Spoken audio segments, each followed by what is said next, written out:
Welcome to this retro content from Throwback Thursdays, whether it's from NoDQ.com, the Jeff Meacham Network, Casa D18 Studios itself, a Simple Man's brand, or the J. Hebert Studios, and anything to do with FTW Productions.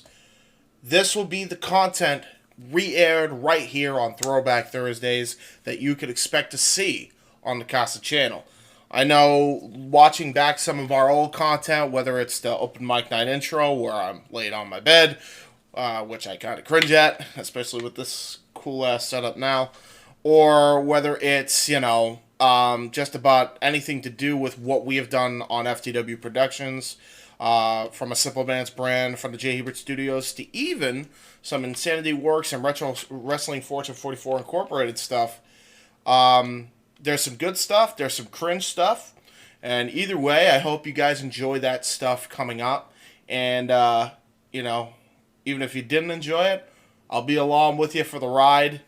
Some of the stuff does not age well, like Jeff's content does. I know he has done a deep dive on his own content and cringed at his own self, but either way, I hope you enjoy it regardless. I know in some of these clips, I have a fondness to them.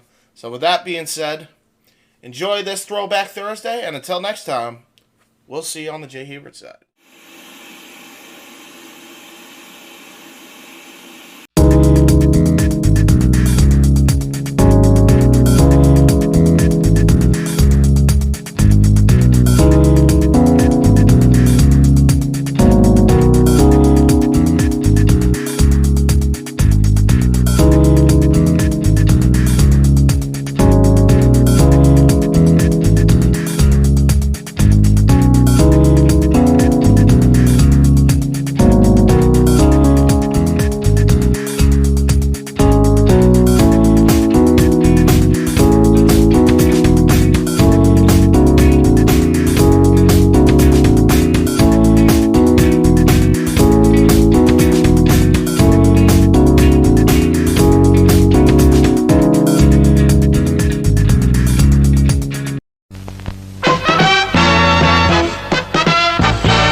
Now, preview time.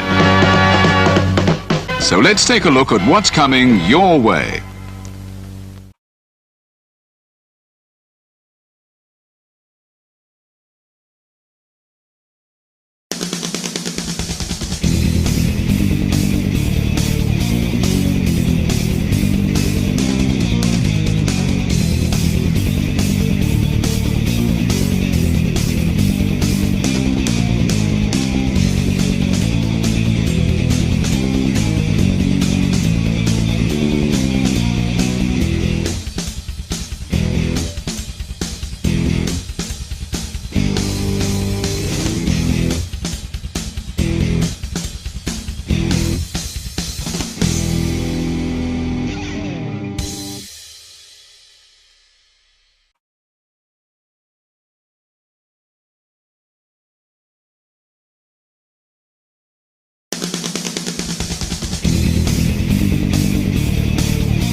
Casa D18 Studios, an affiliate of the Jeff Meacham Network, Multiverse of Media, proudly presents this retro content from NoDQ.com.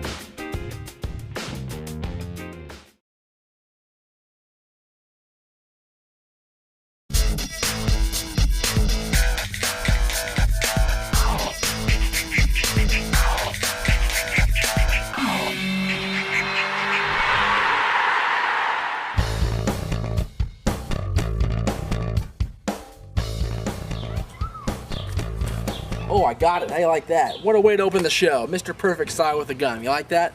Welcome everyone to Talk Wrestling here on NoDQ.com and MySpace and YouTube. Thank you everyone for watching last week. Got some interesting feedback as always. Again, just a reminder, I'm going to be nice this week. I promise I'll be nice. Do not leave questions in the comment board on MySpace or YouTube. Send them to my inbox on MySpace or my Yahoo email, okay? The links are right there on the page on YouTube. And if you're on my MySpace, you know to use my MySpace. If you're on NoDQ.com, Aaron provides the links. I know he does. So there's no excuse why you can't use the links we provide. Okay? So just stop, please. I'm being nice. I wasn't rude there. And Tyreek Davis, will we ever see Triple H versus Shawn Michaels one-on-one at WrestleMania? I don't think so.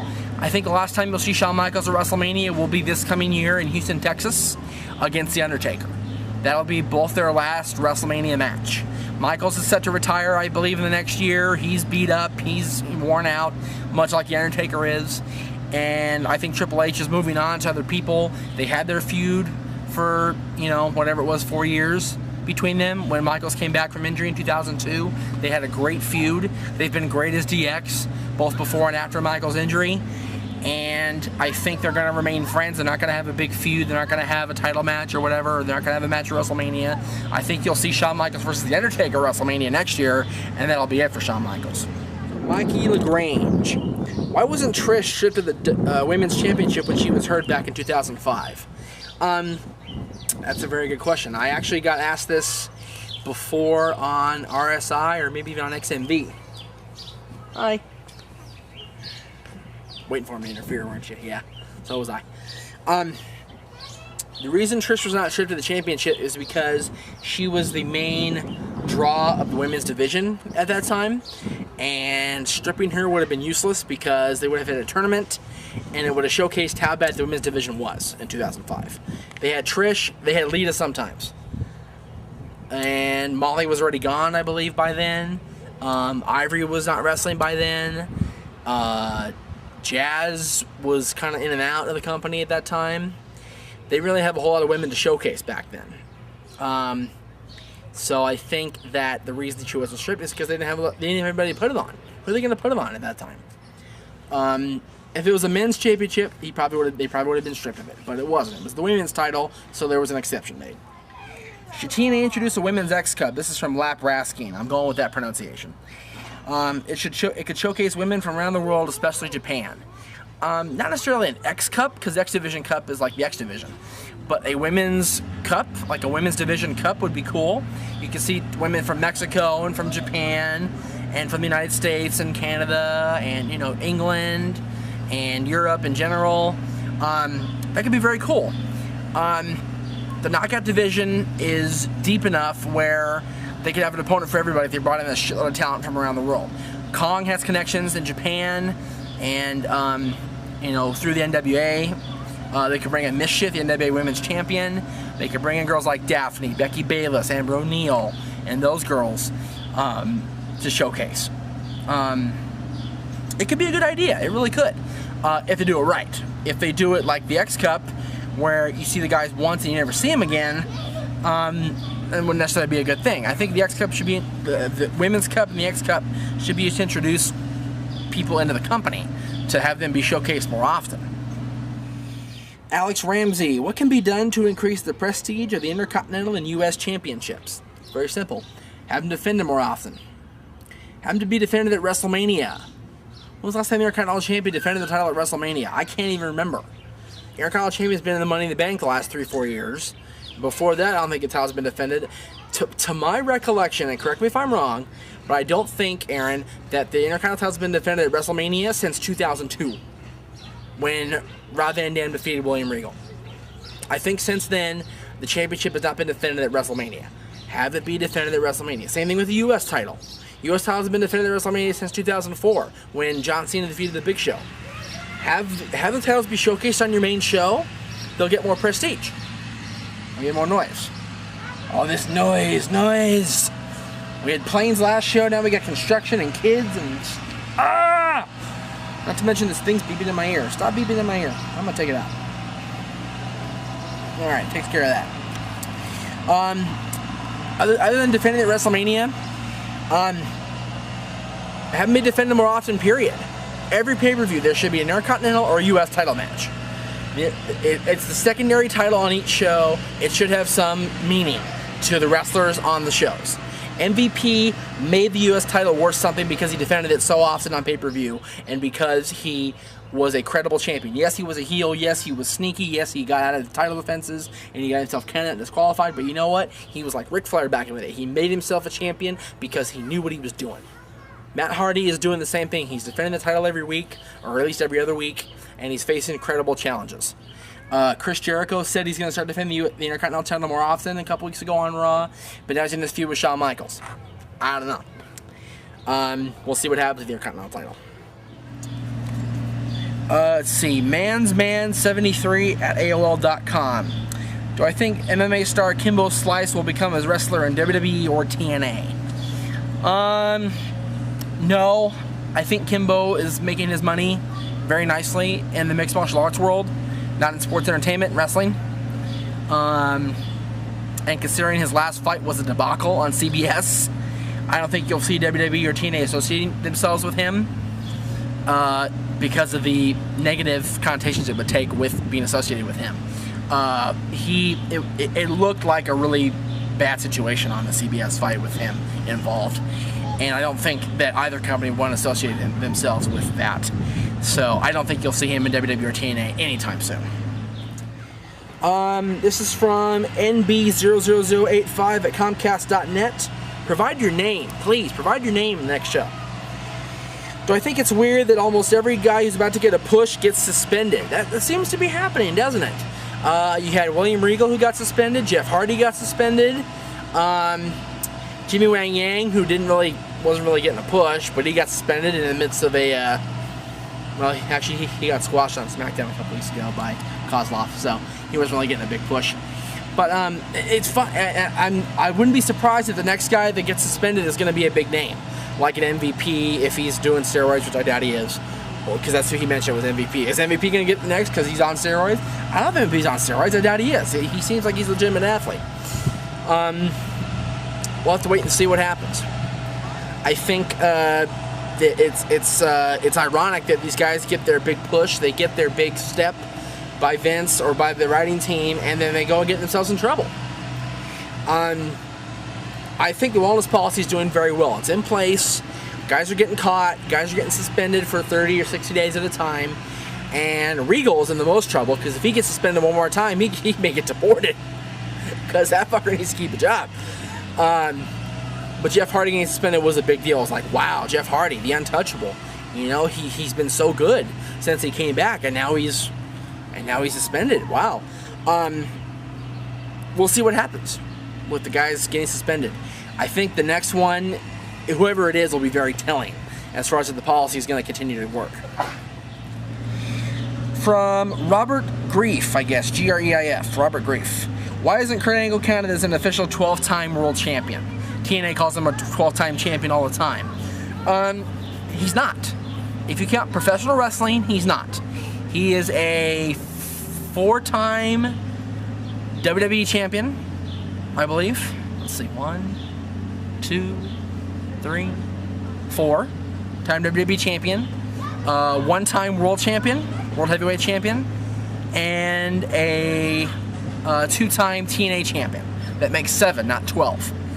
And if you also count the little NWA reign that he had that wasn't official because NWA had stripped Christian Cage of the championship prior to that pay-per-view at Sacrifice 2007, he's an 8-time champion. Even so, he's not 12.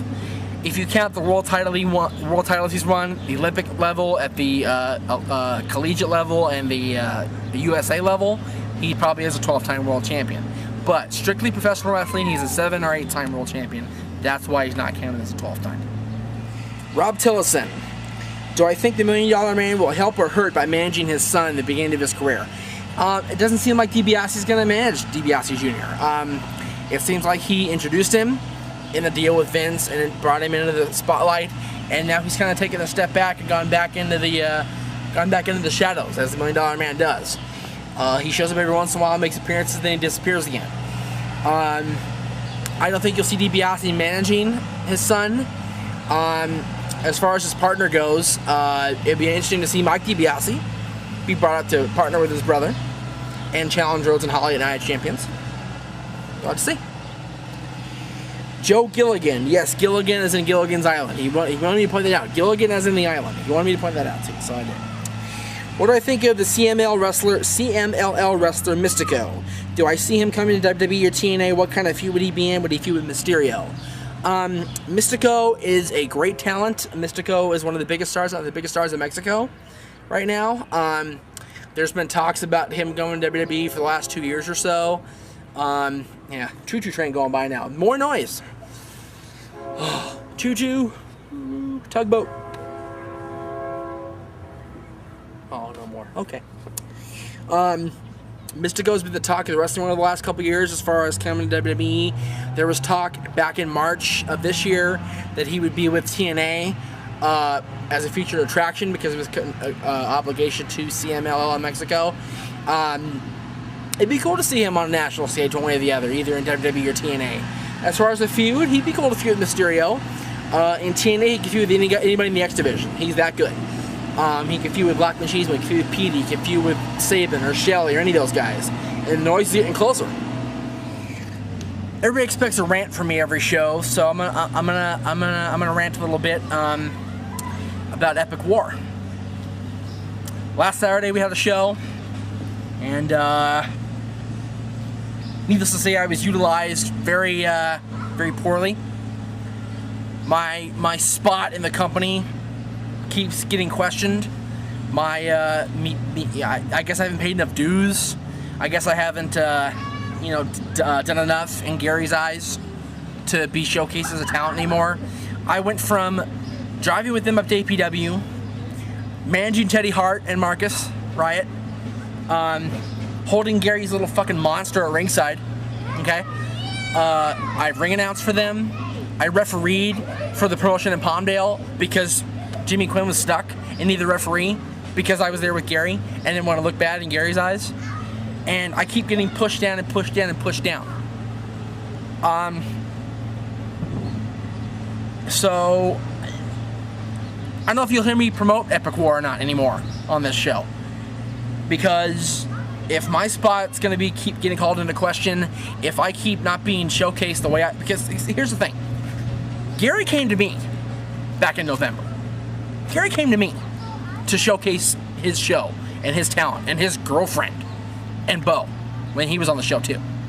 Okay, he came to me saying, "Can I use your show?" I said, "Sure. I'll promote the show. We'll do whatever. We'll do a whole show about Gary Yap and Epic Pro Wrestling War." And Aaron didn't even film that day because he didn't want to drive out here. I don't blame him. I even had my girlfriend on the show at the time, Jade. She was on the show too. And he used me, and he's continued to use me. So the next time you hear about Gary Yap on the show, next time you hear about Epic Pro Wrestling War on the show, it won't be in a positive light, I promise you that. That's Never Talk Wrestling. Again, it's just my opinion. You don't like it? Email me and let me know. I'll be glad to respond. Take care.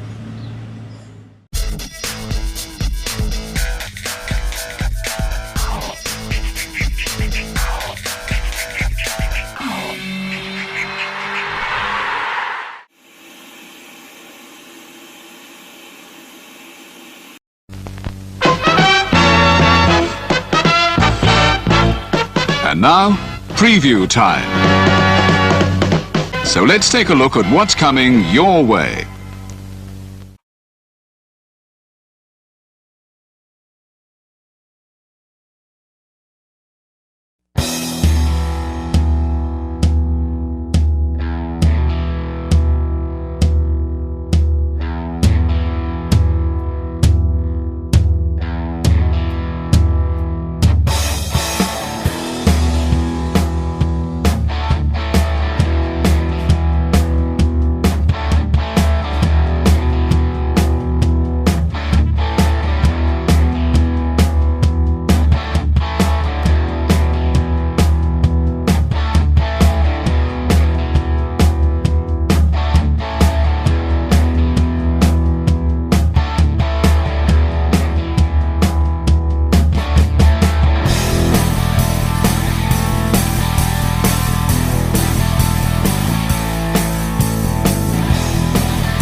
The Casa D18 Studios, an affiliate of the Jeff Meacham Network, Multiverse of Media, proudly presents this retro content from the Casa D18 Studios.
Welcome, ladies and gentlemen, to this week's installment of Renegade of Wrestling. I am, as always, your host, JJ Williams, here to bring you my thoughts on what's been going on in wrestling over the past week. Now, you may have noticed I didn't come to you last week, and that's because overall I thought Raw was just kind of last week, so I didn't have a whole lot to talk about.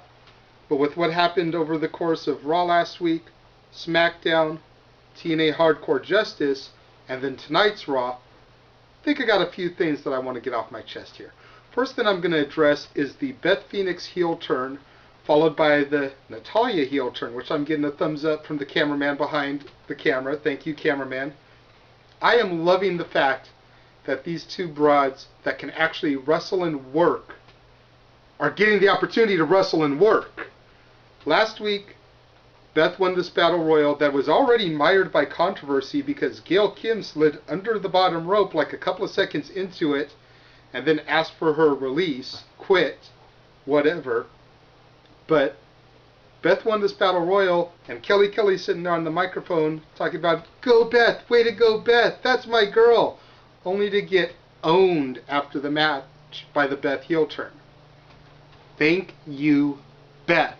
I don't know if it was one of CM Punk's perks that you get a push in his re-sign or what it was, but I pray to God, and I will go on record on the Dad's Prediction show this weekend, I want Beth Phoenix to own Kelly squared on Sunday. Kelly should not even have that belt. I want to see Beth win, throw that belt down, and resurrect the women's title. Please, Beth, if you see this, do it. Which was followed by the Natalya heel turn on SmackDown, where Natalya got to go up against her friend AJ, who she's been coaching and guiding to the ring, her and Caitlyn, and such buddy. And then she beat the piss out of that little skanko too. Thank you, Natty. I'm repping the family for a reason here. I have always been a fan of the Hearts. Natty is my girl. I mean, hell, my daughter's name is Natalie. For a reason, folks. Just throwing that out there. Natalya, I commend you on your heel turn.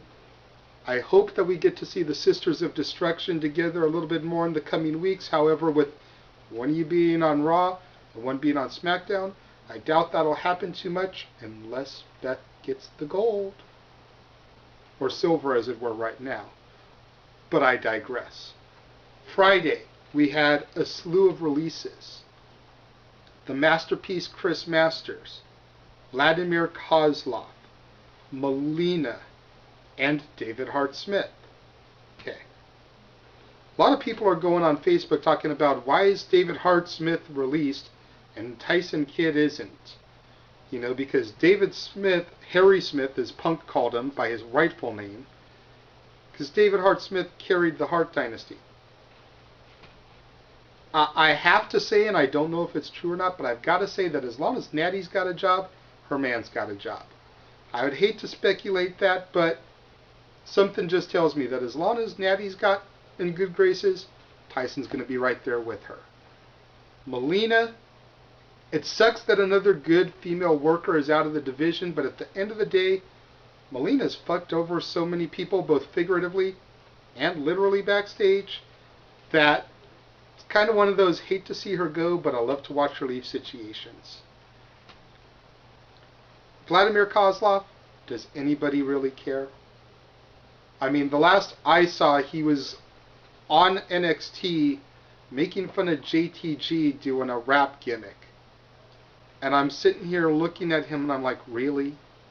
Really? Taking a page out of the Miz's playbook. Really? The masterpiece. That's my boy. You know? Cali Love. Full did a promo for the Dads on Wrestling, which you can check out on the YouTube. We might even be able to squeeze an interview out of him. We're trying to negotiate that right now. Try to get him connected with Long Beach Clothing Company. Don't know how that's gone down yet, but the masterpiece has always been a chill dude. He's always done right by the Dads on Wrestling, so we're going to continue to support Chris Masters. Maybe we got him fired for doing the promo. You know what, Jeff? I hadn't even thought about that, but it's always possible. We know that some of the higher-ups in the company have seen our program, so, you know. Bruno, if it happens, sorry. If that's what happened, then I'm sorry, Chris, but you've always done right by us, so we're standing tall by you. Hope to see you on the SoCal indie scene real soon at Gorilla or Mach 1 maybe, or NWA Championship Wrestling from Hollywood. Marquez, get on it. Get on it. But anyways, and then today I find out that 8 more talents were released from Florida Championship Wrestling, one of whom included Lucky Cannon. Sorry, Lucky, you know, you were a good talent on NXT. I kind of was pulling for you, but not a big loss.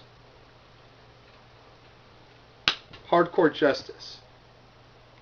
I didn't actually watch the pay-per-view because I got better things to do with my $40, and I'm not going to get in trouble for going to an illegal stream over some TNA. What I will give them is the new Knockouts champion, Winter. Thank you, Winter, for becoming champion. As much as I loved Mickey as champion, I am glad to see Winter with a championship belt, because they were never going to do it in WWE.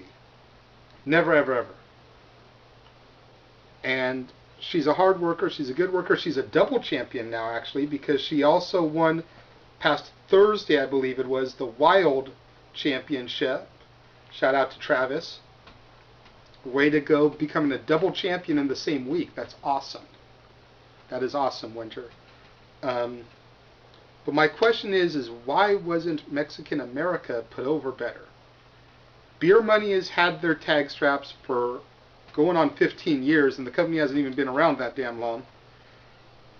And here's a team that has got great heel momentum, and they should have gotten put over for the belts.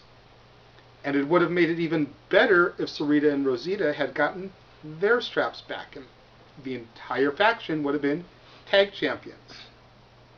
You'd have had the Knockouts tag title and the regular tag titles. Because let's be honest, nobody in that faction is going to get a singles title anytime soon. Nobody. Hernandez might get a shot, but he won't get the gold. Not anytime soon. Which brings us to this week's Raw, and the further adventures of the Beth Phoenix heel turn. This time decimating Eve, who I will give Eve some credit. She isn't like the Bellas and the Kelly Kellys. She actually gets out there, she trains. I know she does MMA. I forget which style is her area of expertise. It's either judo or jiu-jitsu. I don't remember which one. But it's interesting that out of all the Barbie dolls they could have fed Beth on her road to the gold, they gave her Eve, because she can actually work.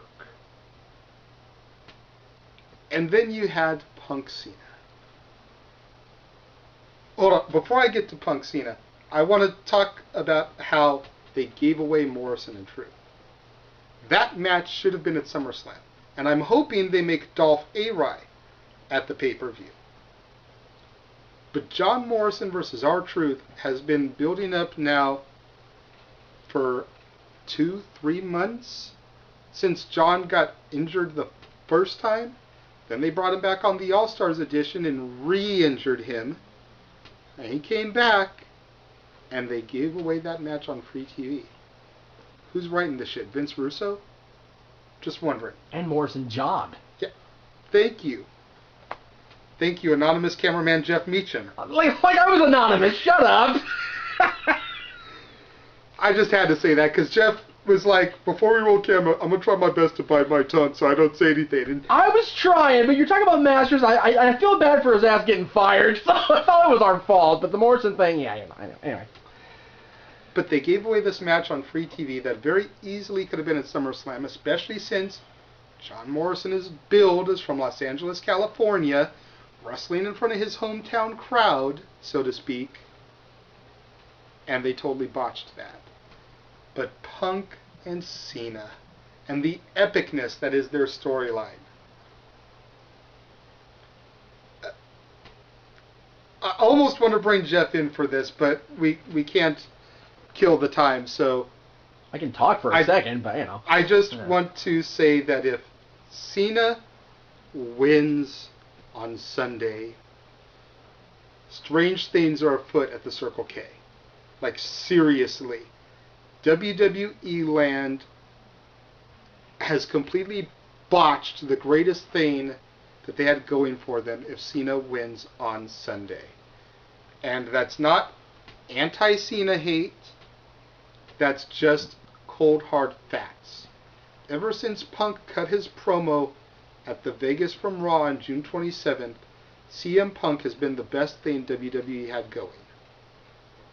It kind of culminated in Money in the Bank with winning the belt and leaving. It got taken further with his rogue promos at Comic-Con and on Jimmy Kimmel, I think it was, that he popped up on. And it's gone further since he's returned. CM Punk needs to win on Sunday, hands down. And I do not care if he wins clean. I would rather not him win with Triple H screwing Cena to go heel.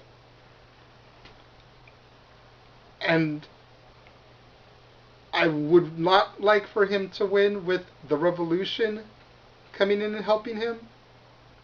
The Revolution that's kind of been teased over the past weeks with Colt Cabana, possibility of Kings of Wrestling, who we know have all but pretty much signed and not debuted. There was even a sign in the crowd tonight for Kevin Steen. Could be another Renegade. Yeah, Jeff likes what I did there, calling him a renegade on the Renegade of Wrestling. But anyways, I would rather Punk win clean, but if he has to win with his Revolution securing it for him, I'm fine with that. I'm fine with that because it will just mean greater things, and I really believe that that's what all these firings over the past week were for, was to make room for money for Claudio Castagnoli, Chris Hero, Colt Cabana, possibly a guy like Kevin Steen, maybe even a guy like Joey Ryan, who got relieved of his duties over the weekend as NWA Championship Wrestling from Hollywood booker and talent. That's a sad day in SoCal when Joey Ryan is no longer on SoCal TV. Hollywood's own isn't on NWA from Hollywood. I'm going to leave it there. Be sure to be on the lookout for Dad's on Wrestling SummerSlam Retrospective Part 3 this week, coming to you live once again via Memorex from Staples Center. Be on the lookout for the Dad's on Wrestling Prediction Show, hopefully this Saturday. And then we will see you live from SummerSlam Access. I will be there. My woman will be there. Jade will be there, so the Moms in Wrestling will be in effect. And of course, your favorite talk host and mine, Jeff Meacham, will be in the house at Access and at Hooters, and we will see you then.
now, preview time. So let's take a look at what's coming your way.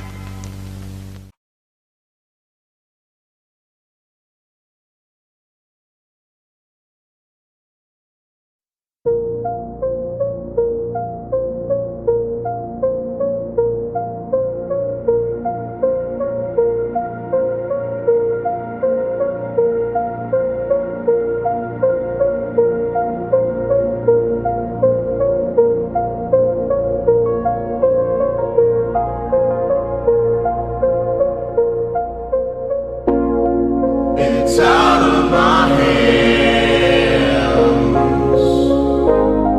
but I'm still in control. It's out of my hands. You can never take away the power of my soul.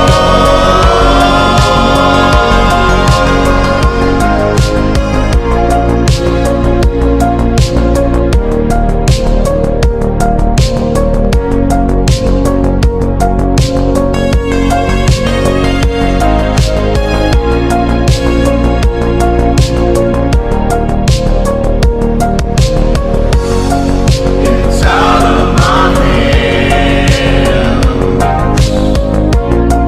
but I'm still in control.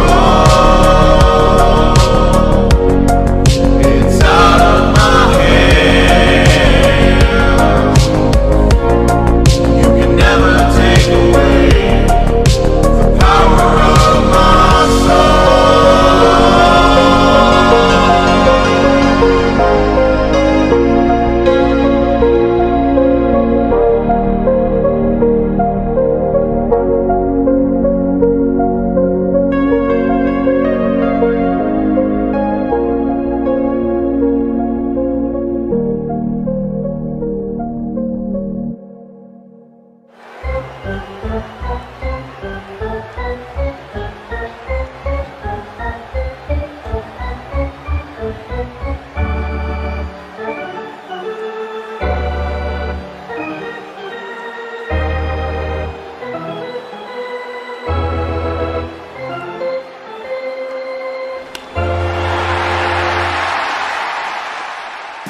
Scan the QR codes to see what's upcoming for FTW Productions and what's available on demand right now. Owen the Talkinator Studios series premiere of Owen and AJ Talks. Welcome to the FTW family, Zero Miller. Shared experiences re-airing on the new FTW main hub. All Retro Wrestling Review Series videos on demand and upcoming. The Wrestling Rundown and ATW View crossover available now on demand. Fantasy Booking Series video, If Goldberg Stayed in WWE in 2004. Pride CAW Supercard by Zero Entertainment, available now on demand. All of A Simple Man's Brand Simply Predicting panels. Simple Bracketology season premiere covering the G1 Climax 33, AEW Spark, WWE Aftershock, every show week by week. Indie Force episode 27, available now on demand.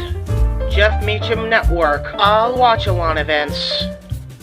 AEW Double or Nothing Go Home Week, Dynamite and Rampage watch parties.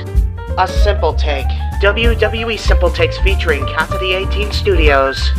Super Mario Bros. Z voice acting, episode 3 coming soon. La Strada 1954 watch-along, available on demand. WYW Intro and Immortal stream. Wrestling with Idiocy episode 8, fast food and restaurants discussion. Plugs have concluded. On to the video.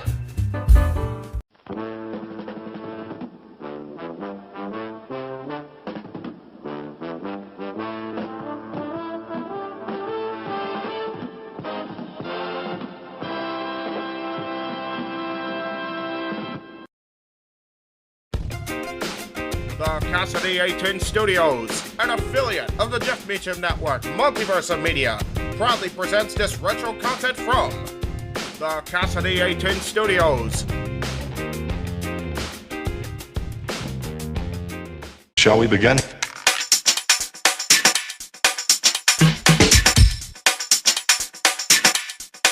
Let's begin now. Let's begin now.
Hello, YouTube fans, and welcome to episode 15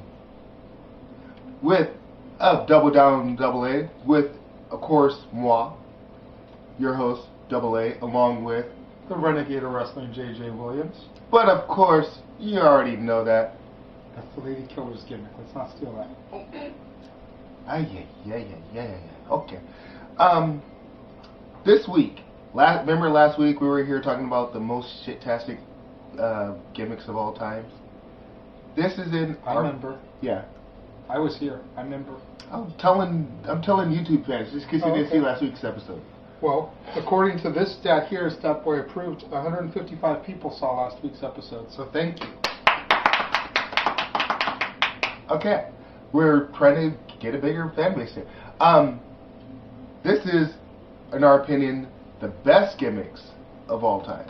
Okay. For some reason whatsoever, they were getting over with the fans. It has nothing to do with their in-ring capabilities, because some people I haven't here got shit-tastic capabilities, but that's a totally different story right there. Okay. And this is an actual order this time. This is not where I actually took time to write them down. So you used to sit along people doing lists that decide to put shit in no particular order. Yeah. Top 10 is a number 10 on my list. Okay. Is actually a two-way tie. Okay. And they're both for the same exact reason. You got the salt side and the pepper side. Two-way tie. The Junkyard Dog JYD and the American Dream Dusty Rose, baby. In public, if you will. If you will. Excuse me while I grab a sip out of my vodka. My water, if you will. They both had charisma. They both had pretty good in-ring capabilities. One best to look at, but their personality and the way they got over with the fans. I mean, like right neck and neck with each other. You know. Matter of fact, I think I was watching on one of the Legends where JR compared the two. You know, he pretty much said what I said: the salt side and the pepper side. You know, of wrestling and of charisma. Okay, I can feel that.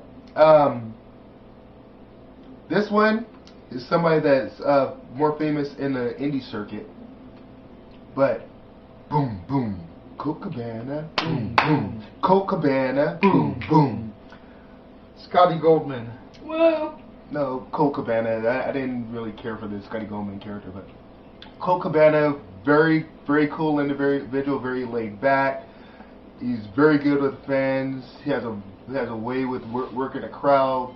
I mean, over on ROH, Championship Wrestling in Hollywood, wherever you want to put him, fans just love him. You know, as soon as he steps in the ring, people start chanting his name, and he just eats it right up, man. Yep. Plays right into it. Colt's an awesome talent, good person, good gimmick. Oh yes. Number 8 on my list. Somebody that you and I have met before. Somebody that's he's a WWE Hall of Famer, And without him, there will be no Del Rios. Without him, there will be no JBLs. And we're talking about the $1 Million Man himself, Ted DiBiase. Also, without him, there'd be no Virgils. Damn. Because both those gimmicks I just mentioned before, they each had a Virgil at one point or another. You know, JBL had OJ. And not OJ Simpson. He didn't kill his wife because, oh yeah, he's gay. Yes, I'm Not that there's anything wrong with that. No, it's not. It's just. Damn it, you're gonna get us in trouble here and shit. Damn it. Then, of course, you got, you know, Del Rio with Ricardo Rodriguez. Yes. Who, he's so much of a Virgil, he wears Del Rio's face on his Dun-Dun-Duns. Don't forget Ted DiBiase Jr., who actually had Virgil for a cup of coffee. I didn't forget that. But he's a very chill individual. We met him about a year and a half ago. Yep. This man had story after story after story for us. Very, very easy to talk to. I remember I talked him into doing his patented laugh for us. And he had to get out of, because it was at a church, he had to get out of preacher mode and get into $1 Million Man mode, cleared his throat and roared out with it. It's like, now the funny thing about that laugh is, like, ooh, let's hear this one. That one just came strictly by accident. We're doing vignettes for every wrestling market out there, and you know, we'll be in the studio for 6 hours a day cutting promos for each market that we're coming up on. And Vince just happened to be walking by the sound studio one day when I did that laugh. He goes, okay, every time you talk, I want you to do that laugh. And that laugh stuck with him ever since. Number 7 on my list. I know I'm going to catch some heat on this one. And if he wasn't so much of a botchamaniac, you know, he'd be fucking awesome. He had the look, he had the size, has everything going for him, and that's the Animal Batista. Like I said, if he wasn't so much of a botchamaniac, pre-injury he was on fire, yeah. But you know, he had the look, he had the size, he got over that gay ass belly button tattoo. Again, not that there's anything wrong with gay people, but you look at that jacked up animal, that beast Batista, and then that little bitty tattoo around his belly button. Okay, the tramp stamp. The little cum si cum sa, if you smell what the Rock is cooking. Okay, the tramp stamp kind of killed it. Yeah, I get it. It's like, how am I supposed to take you seriously, dude? You've got a belly button tattoo. Okay, minus that. And minus his botchamania. There's going to be some that you're probably going to give me shit for, so let's just agree to disagree on Batista. Okay, number 6 on my list, I know he should be higher up there, but, you know, and Pinky's going to love this one, The Undertaker. Okay. For, was it 20 some odd years running now? I mean, minus the time when he was the badass. Mm-hmm. He's been the dead man. Yeah. Even when he was a badass, he was still calling himself Dead Man Inc. or something like that. Yeah.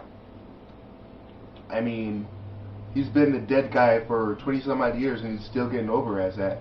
Say hello to the dead guy. Dead. Making little kids cry. Yeah. This one is an actual faction. My number 5 on the list. D-Generation X. Well, break it down. Okay. I mean, they kept people entertained. They were risky. They were funny. They kicked people's ass. Hell, the antics ensued alone on the McMahon family. True. Alone, right there, was worth what made it worth watching wrestling. Okay.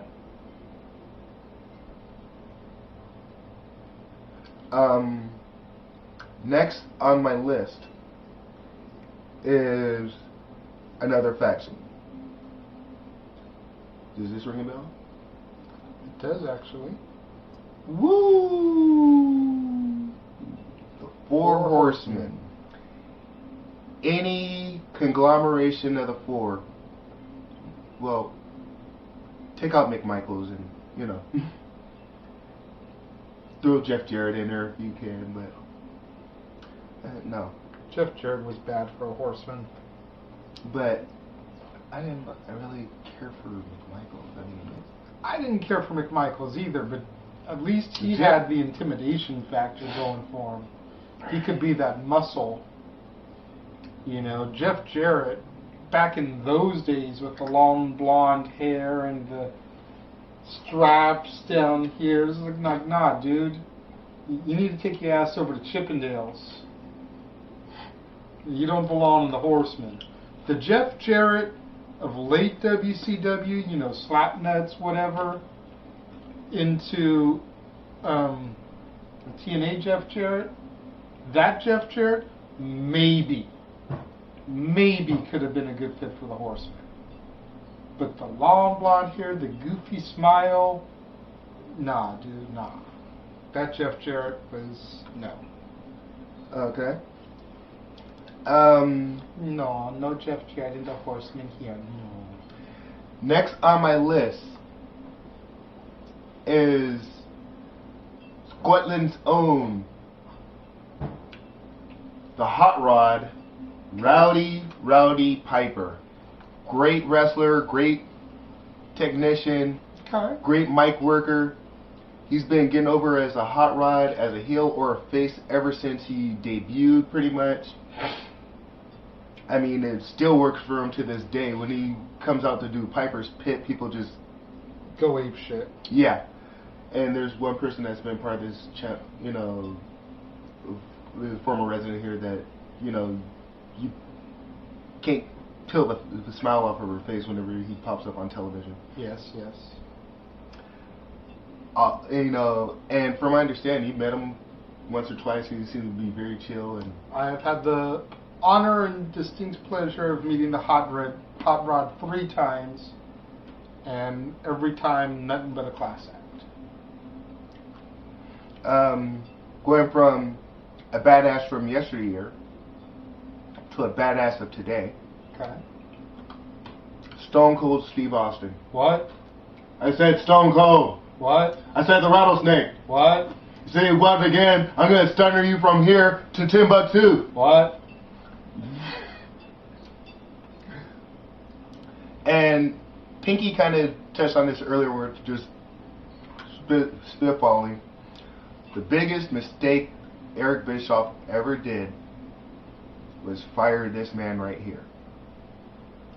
Believe that.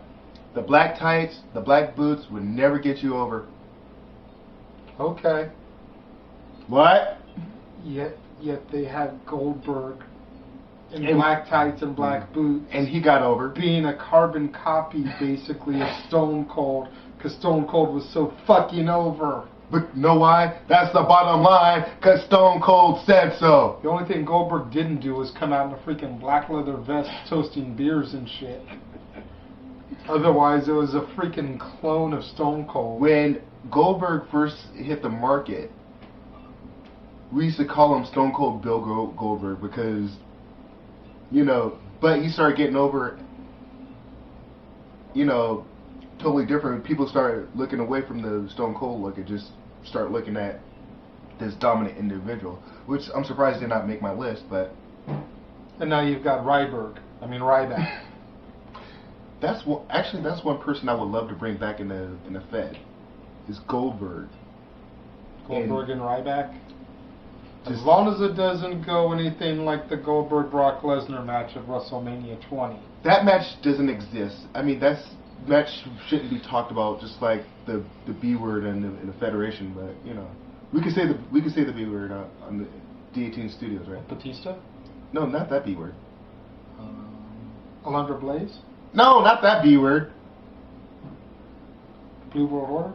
No, Benoit. Oh, okay. Dark.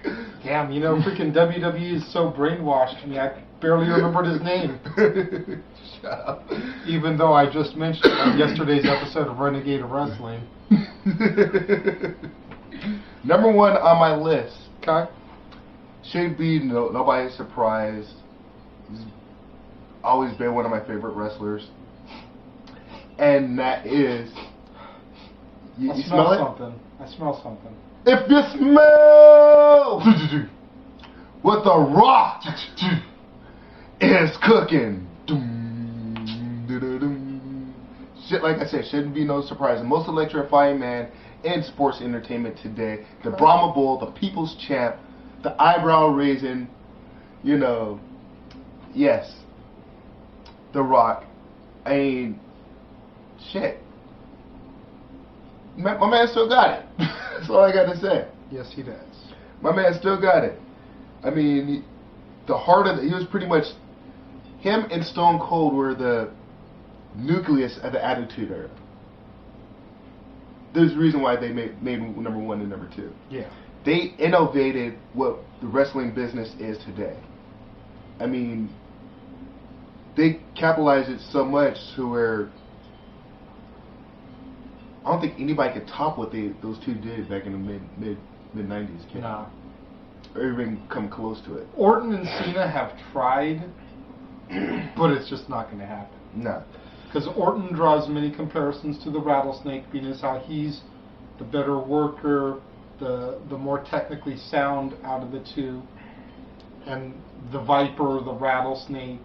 Mm-hmm. You know, Cena, of course, has always drawn comparisons to The Rock because they're more flashy, more entertaining, better on the microphone, more charismatic. But you got lightning in a bottle once. Dare I say you got lightning in a bottle twice, because back in the 80s you had Hogan and Warrior. And then you had Austin and Rock. You can't be that lucky that many times. They've tried really hard, but they haven't succeeded. Yeah, I totally agree. And very quickly, I'm going to run through some honorable mentions. Okay. Mainly is because I was thinking about them, I just couldn't figure out where to put them in there. Okay. Matter of fact, some of them were up here, then I had to switch them to get, you know. Other people in? Yeah. Let's see. I got a particular Mankind. It was the Mankind, to me, it was the Mankind when he first debuted up until they turned him face. So the 1996 era, brown tights, brown shirt, coming out, rocking back and forth in the corner, ripping his hair out. Have a nice day! Uncle Paul. Yeah, that guy. Okay. Mankind, Triple H. Okay. Now you say Triple H. Are we talking Hunter Hearst Helmsley? Fuck that guy. Are we talking Degenerate? Are we talking the Cerebral Assassin? Degenerate, the Degenerate on up to today. Yeah. Okay. Even the corporate Triple H is still a badass. The corporate Triple H was fucking a bitch. I just want to touch here real quick. The thing that never made sense to me about the corporation, and specifically Triple H, was that here was Triple H and The Rock, who had had a long-standing rivalry since February '97. Hell, even going back to Rocky's debut at the Survivor Series '96. And for a month, they were both in the corporation at the same time. Because Triple H joined the corporation in WrestleMania 15 while Rocky was already I wasn't talking about that corporate Triple H. I was talking about the corporate. The real corporate. Yes. Okay, the man behind the scenes. Yeah, that guy. Okay. Got to be a little bit more specific, because Triple H was a member of the corporation. The guy that came out, the guy that would come out and make special appearances and, you know. Okay. And announce matches. My apologies for not understanding, but that's something that always You know what really grinds my gears, people? That never made sense to me. It's like, y'all have been feud with each other, even going up to like the Raw going into WrestleMania 15. Now y'all are on the same fucking side? What the hell? Anyway, sorry about that little diatribe. Continue. Another one that I got on here is Hacksaw Jim Duggan.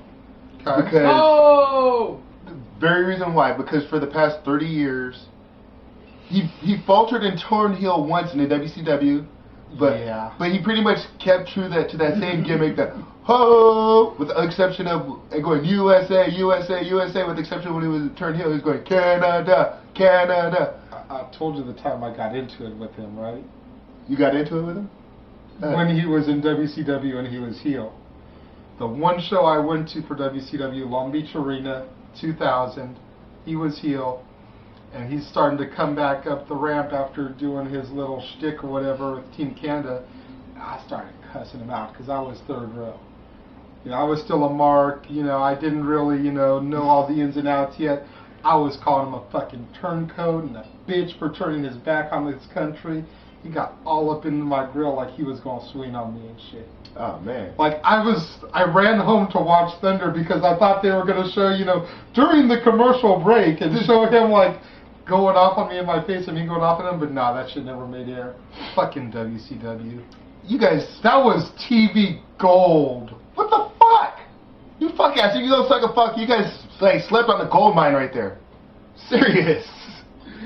Another on this list because just like The Rock and Stone Cold in the 90s, this man did it along with the Hot Rod in the 80s, made wrestling what it is today, and that's the Hulkster himself. Brother! A Hollywood Hulk, or the real American, or the immortal one himself. What about Mr. America? Nah, fuck that guy. But those other three, yeah. The Hulkster himself, but, innovated wrestling to what it is today for the 80s. And For better, for worse. And last but not least on my honorable mentions, had a great gimmick, but if it, just like the Animal, if he wasn't so much of a botchamaniac, he probably would have went on to become a world champion, maybe the first African American world champion in WWF, and that's Ahmed Johnson. Okay. I always liked Ahmed Johnson. Me and Pinky were talking about this in the green room a couple days ago. We were talking about Harlem Heat. And, Big T in Harlem Heat, that was just fucking fail. But Ahmed Johnson, Intercontinental Champion, he was badass. I really liked him. The Pearl River Plunge. His theme song has always been one of my favorite theme songs. Kuwaiti champion. But I just never really understood why the Machine didn't get behind him. Because he was a botchamaniac. Okay, but look at how many times Batista's been world champion. But look at how many times Ultimate Warrior's been world champion. But they weren't as injury prone as Ahmed. He caused just as many injuries as he was getting. Rey Mysterio, 3-time world champion. I've had surgery 5 times on my left knee. Okay. I'm just saying, you make a valid argument, but then there's the counterpoint. I'm sorry, YouTube fans. Your little arms are too small to box with God. Oh, jeez. You're not Punk. You're not Punk. But I'm still better than you. Anyways, all joking aside, now onto my top 10 list, and I tried to leave off the Undertakers, the Rocks, the Austins, because I figured those would be people that you'd probably have on your list, or that these fans would expect. I tried to go a different direction, if you will, and try to give mention to the people that wouldn't be as thought of. So number 10 on my list of the best gimmicks of all time is a current gimmick right now, the Blueprint, Matt Morgan. Ooh.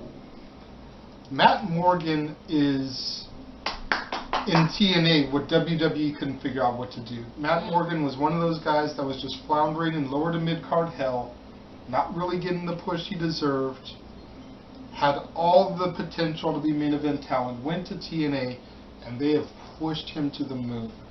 And they have built him into this gimmick that, for whatever reason, still hasn't won the world title TNA.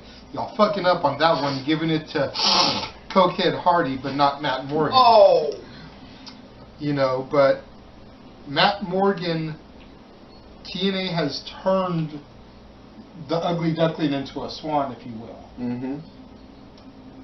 Number 9 is a gimmick that started out on the indies and is just recently starting to get TV exposure. The keenest Lee's Joey Ryan.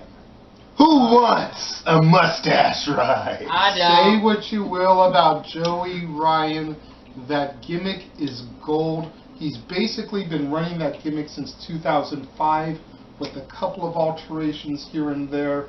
You know, when he was in NWA Hollywood, he was doing Hollywood Zone and not being as sleazy. But once he turned heel there, he started to bring the sleazy back out in him too. I was giving He's him props with basically- that one. He's basically been running that shtick, like I said, since 05-06 when he won the PWG World Heavyweight Championship and made it a World Heavyweight Championship, defending it in England and Germany. So Joey Ryan's Keenest Lee's gimmick definitely deserves the number 9 spot in my opinion. Number 8, from Extreme Championship Wrestling, not WWECW, but the real tribe of Extreme, The real the shit. Human Suplex Machine Taz. Ooh, yes. EC You know, fucking W. They took the freaking long-haired, nappy Captain Caveman-looking motherfucker, the Tasmaniac, altered his gimmick during his injury, brought him back as a UFC MMA style gimmick before that was popular. Undertaker, Brock Lesnar, Kurt Angle. And that motherfucker wrecked shit. And when he wasn't getting the respect he deserved, he created his own goddamn title. The Fuck the World Championship. What? Mm-hmm. Until Shane Douglas would finally step up and give him the championship match he deserved, he had his own title. Mm-hmm. The fuck the World Championship. Mm-hmm. I gotta look that up. I never knew that. Yep, only 2 people in ECW history ever held that title. Correct. Taz and Sabu. Mm-hmm. The homicidal, suicidal, genocidal one. Which itself? Death defying. Sabu gets an honorable mention on my list. He's not on here. I forgot about him, but yeah, he's definitely. Number 7 on my list is a tie, much like you had as your number 10.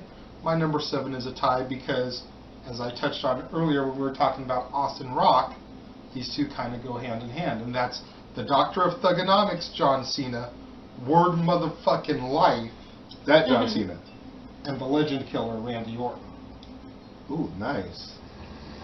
The Legend Killer gimmick is really what got Randy over. Started really when he defeated RVD at Armageddon 03 for the Intercontinental title. Went pretty much all the way up until Benoit killed himself. That gimmick pretty much ran because I remember they even did one thing backstage. I forget who he was talking to. And WWE slept on this as a t-shirt. He walked up to somebody, was like, Randy Orton, legend. You know the rest.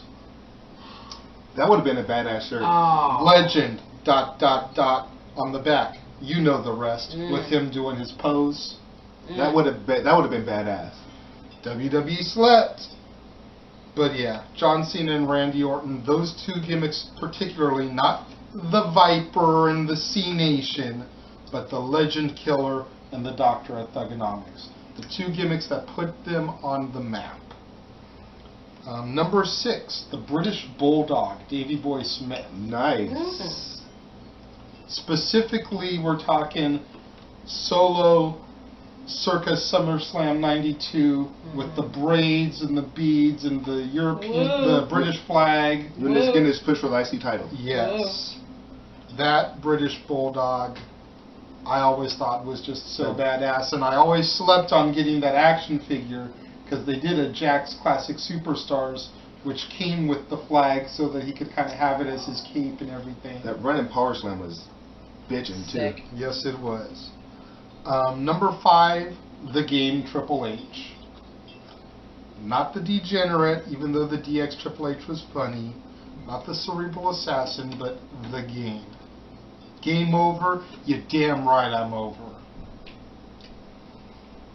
Number 4, another one from the original Tribe of Extreme. Rob Van Dam. The whole fucking show! The guy that had a vocabulary, could go out there, not necessarily wax philosophical and shit, but make you think.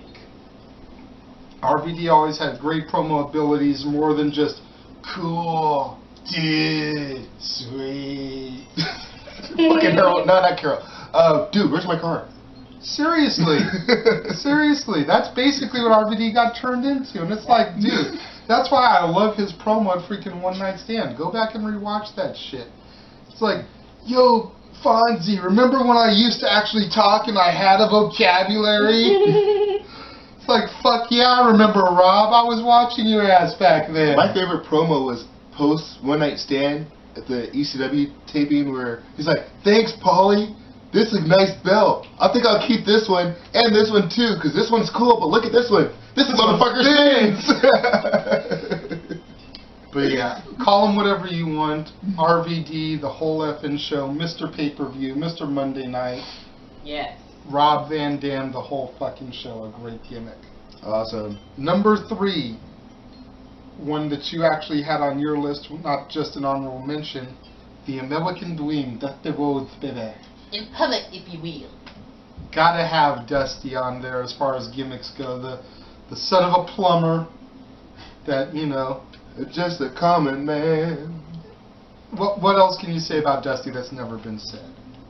I wined and dined with kings and queens, and slept in alley that died on poking beans. Thank you, Pinky. Number two, there's only one thing you can really say about number 2 on my list. Woo! Give me the buck! Give me the buck! The boy, Woo! Ric Flair. You want to talk about a man that was a gimmick, that lived his gimmick inside and outside of the ring. The Nature Boy, Ric Flair. Granted, he stole the Nature Boy from Buddy Rogers, but once that gimmick became his, man, he took the Nature Boy to new levels. He was the jet flying, limousine riding, Kiss stealing, wheeling, dealing, son of a gun. I was waiting for you to finish it. You didn't know it all? I had a brain for it, but thank you. God damn, man. Give me the book. And the only thing that's better than number 2 isn't actually number 1. It's number 4.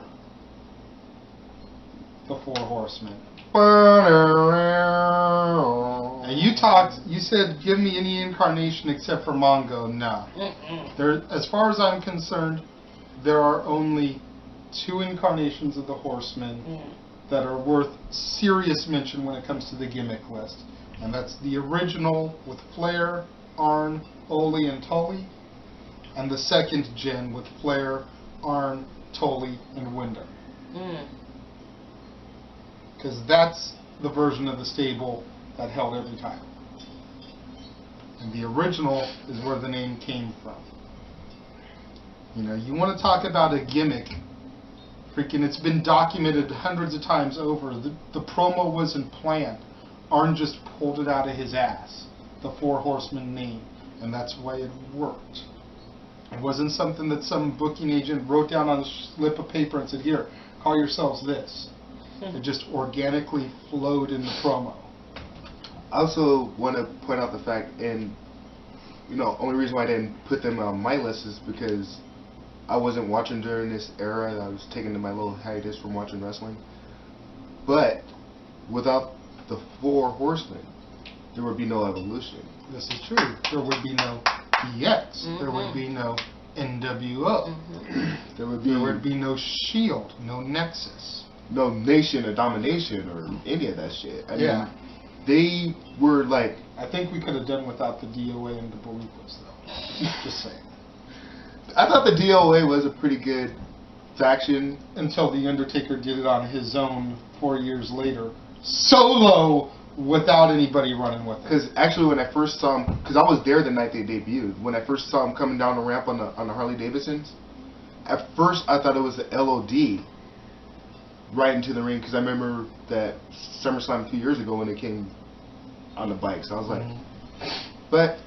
So, that is my top 10 gimmicks. What do y'all think?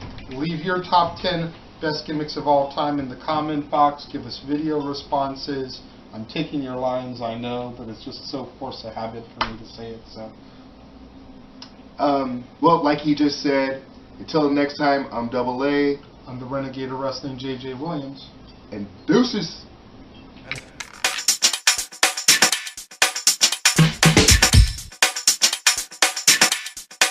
Let's begin now.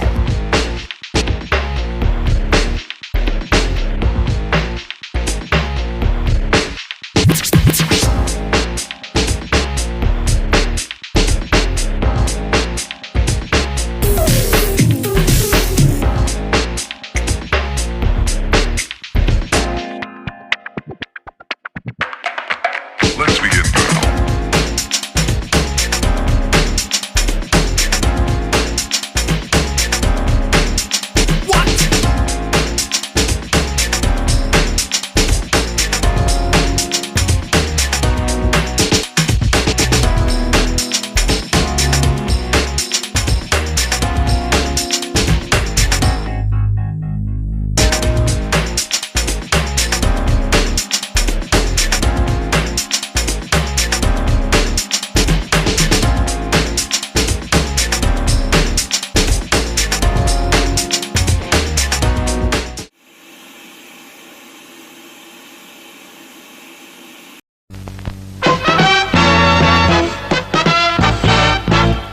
And now, preview time. So let's take a look at what's coming your way.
Casa D18 Studios, an affiliate of the Jeff Meacham Network, Multiverse of Media, proudly presents this retro content from NoDQ.com.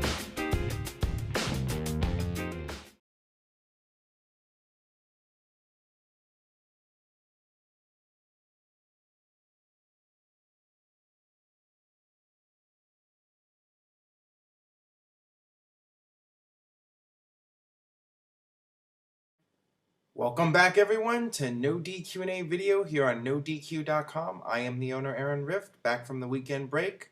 Let's get right down to your questions via FormSpring. Hey, Aaron, what do you think if Batista came back to WWE and went against Randy Orton at next year's WrestleMania?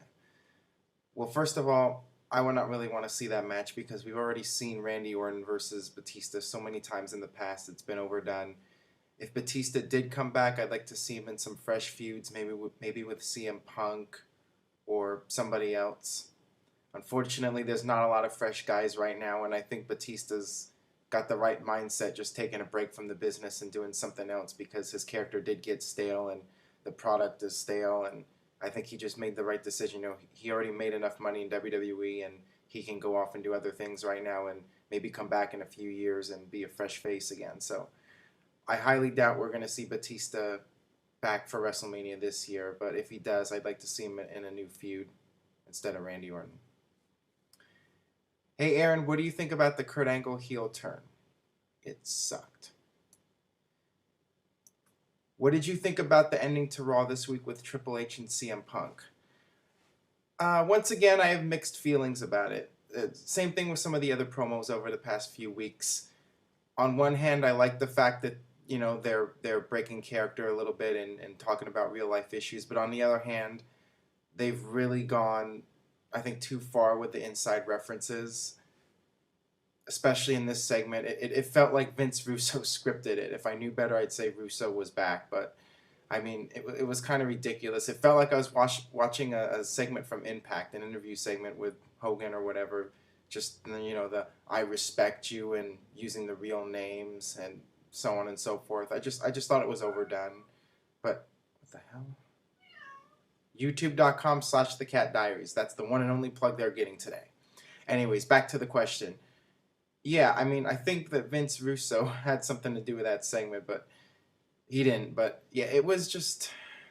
The one thing I did like about it was the very end when CM Punk got the microphone and hit Triple H with it, and then I guess he stiffed him a little bit. Triple H with one eye shut, one eye open. I don't think that was an acting job there. And yeah, I thought that was a good lasting visual to go into the pay-per-view. But yeah, overall the segment, I liked some parts of it. Some parts I wasn't so crazy about. Do you think William Regal will ever become inducted into the Hall of Fame, considering he's a 13-time champion in WWE, 17 if you include WCW? Regal was the first-born, English-born WWE heavyweight champion.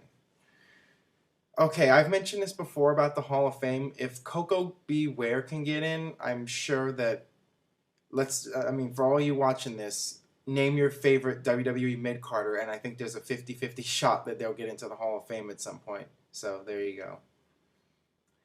Why does TNA run arenas that they cannot fill? Bound for Glory is in a 10,000-seat arena which will not be sold out. If they wanted to run a pay-per-view in Philadelphia, what is wrong with the ECW arena?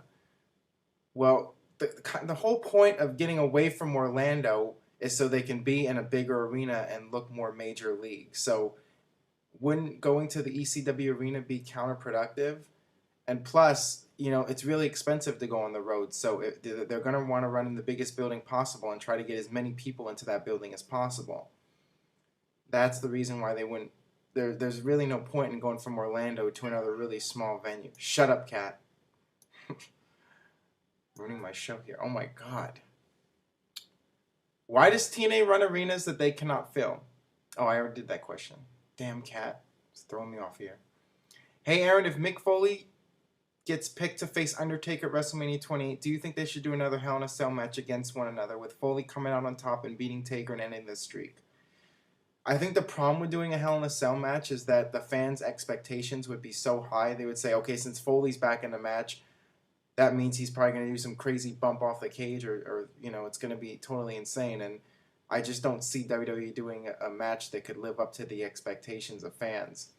I think if Foley does wrestle Undertaker, they should just leave it at like a no-holds-barred match and just let them just brawl all over the place in the crowd and the stands, so on and so forth. I think that would be the best way to go if Mick Foley ends up facing Undertaker at WrestleMania 28. What's up, Aaron? Love the show. Do you agree that Kurt Angle deserves better than a number 34 spot in the WWE top 50 superstars rankings? And do you think that The Rock should have been higher than Stone Cold? What are your thoughts?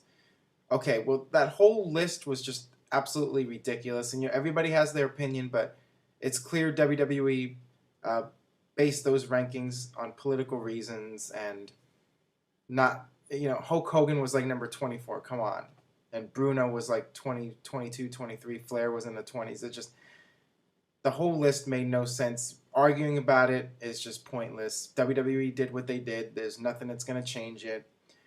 I think we all know that guys like Kurt Angle and Hogan and Flair all deserve much better spots than what they got. But what can you do? What did you think of the musical chair segment with Eugene as GM on the night back in Raw 2004? That was when I think Flair started dancing around, if I recall. Yeah, I thought that was really entertaining and just one of those segments that you always remember, I think. Do you think Bret Hart will ever cut his hair? As someone who grew and donated his hair to charity in the past, I know what healthy hair looks like, but Bret's hair looks like it is on life support. Well, the long hair is Bret's trademark, so if he ever cuts it, he won't be Bret Hart. It would just be really weird, but you never know. Hey Aaron, love the show. Just wondering what happened to MVP at all. I thought he was a good mid-carder that had potential to become world champion. So did I. As far as MVP goes, he ended up leaving the company unhappy with how they weren't pushing him the way that they probably should have. I remember the Survivor Series shortly before he quit. He came out in his hometown in Miami, got the biggest pop of the night, and what happened? He was the first guy eliminated. That's WWE for you. But as far as him coming back someday, you never know. He said it before that the door is always open, and I think right now he's best off what he's doing, just working in Japan and doing something else right now. Maybe one of these days there'll be an opening. Part of succeeding in wrestling is all about timing and being in the right place in the right time. So MVP could just be waiting in the background, hoping to make a move someday and come back and make a bigger impact than he ever made in the past. We'll see. Do you think WWE should have an off-season? It would give wrestlers a chance to rest their bodies and would prevent WWE going stale. Well, this goes back to the Batista question from earlier. I think, as far as the off-season goes, it's highly unlikely that it's ever going to happen. In a perfect world, having an off-season would be great. But in WWE, that's lost money. They want to keep going and going and going. That's what they've been doing. That's been their business model for the past 25, 30 years, whatever. So they're not going to change things anytime soon. Now, going back to Batista earlier, I think it's best that guys just volunteer to take some time off. Like Batista, he just got tired of it and he took a break. And if he does come back in a year or two, he'll be a fresh face. And we see what Chris Jericho has been doing. When he got stale, he took a break, came back, reinvented his character. He was better than ever. And now he's taking another break. And when he comes back, I'm sure he'll reinvent himself again. He'll be a fresh face, and we'll have some more great moments from Chris Jericho. I think a lot of guys could benefit from doing that. Maybe John Cena, Randy Orton, those guys. Unfortunately, there's nobody to really replace John Cena and Randy Orton right now, so they have to stick around. But if WWE got their act together and then, really got somebody a big push and got somebody, to the level of John Cena or Randy Orton, then it would give Cena and Orton a chance to take some time off and come back and be a fresh face. All right, that about does it for No DQ&A video. This is episode 24. Episode 25 is next. If you would like to leave a question that I will answer on episode 25, go to youtube.com/NoDQ&AV, the main channel page. And underneath the videos, you see the channel comments. Leave your question there. That is where I'm going to get the questions from. And just start some discussion. Start some wrestling discussion with other fans. Love to talk and interact with you guys. So go straight to the YouTube No DQ&AV main channel page. And for that, we'll see you next time for No DQ&A video here on NoDQ.com.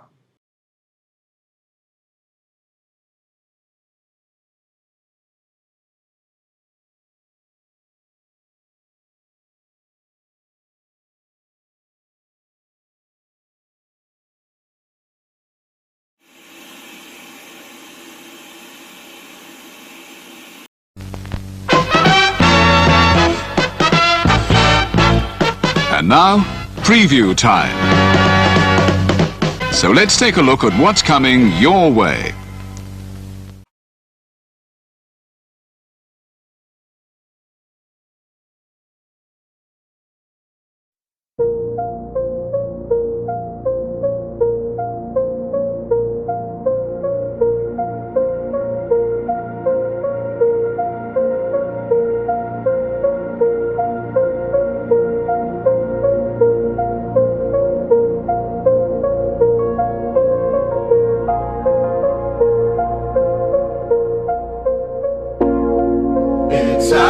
my hands, but I'm still in control. It's out of my hands. You can never take away the power of my soul.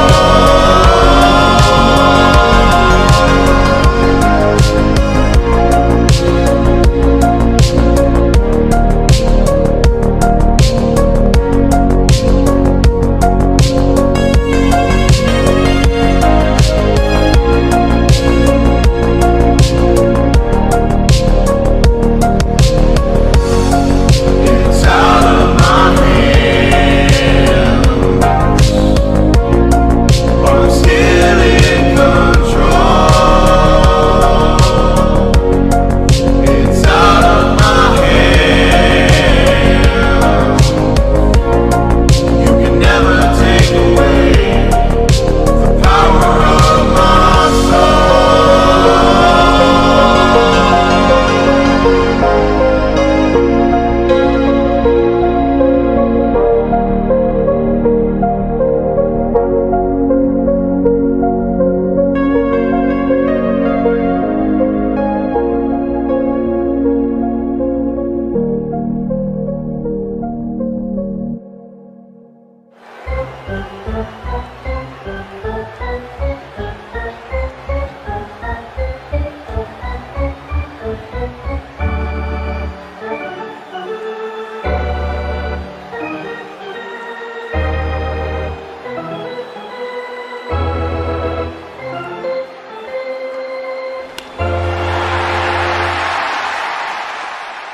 Scan the QR codes to see what's upcoming for FTW Productions and what's available on demand right now.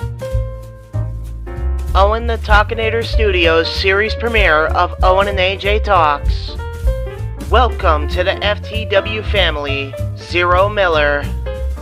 Shared experiences re-airing on the new FTW main hub. All Retro Wrestling Review Series videos on demand and upcoming. The Wrestling Rundown and ATW View crossover available now on demand.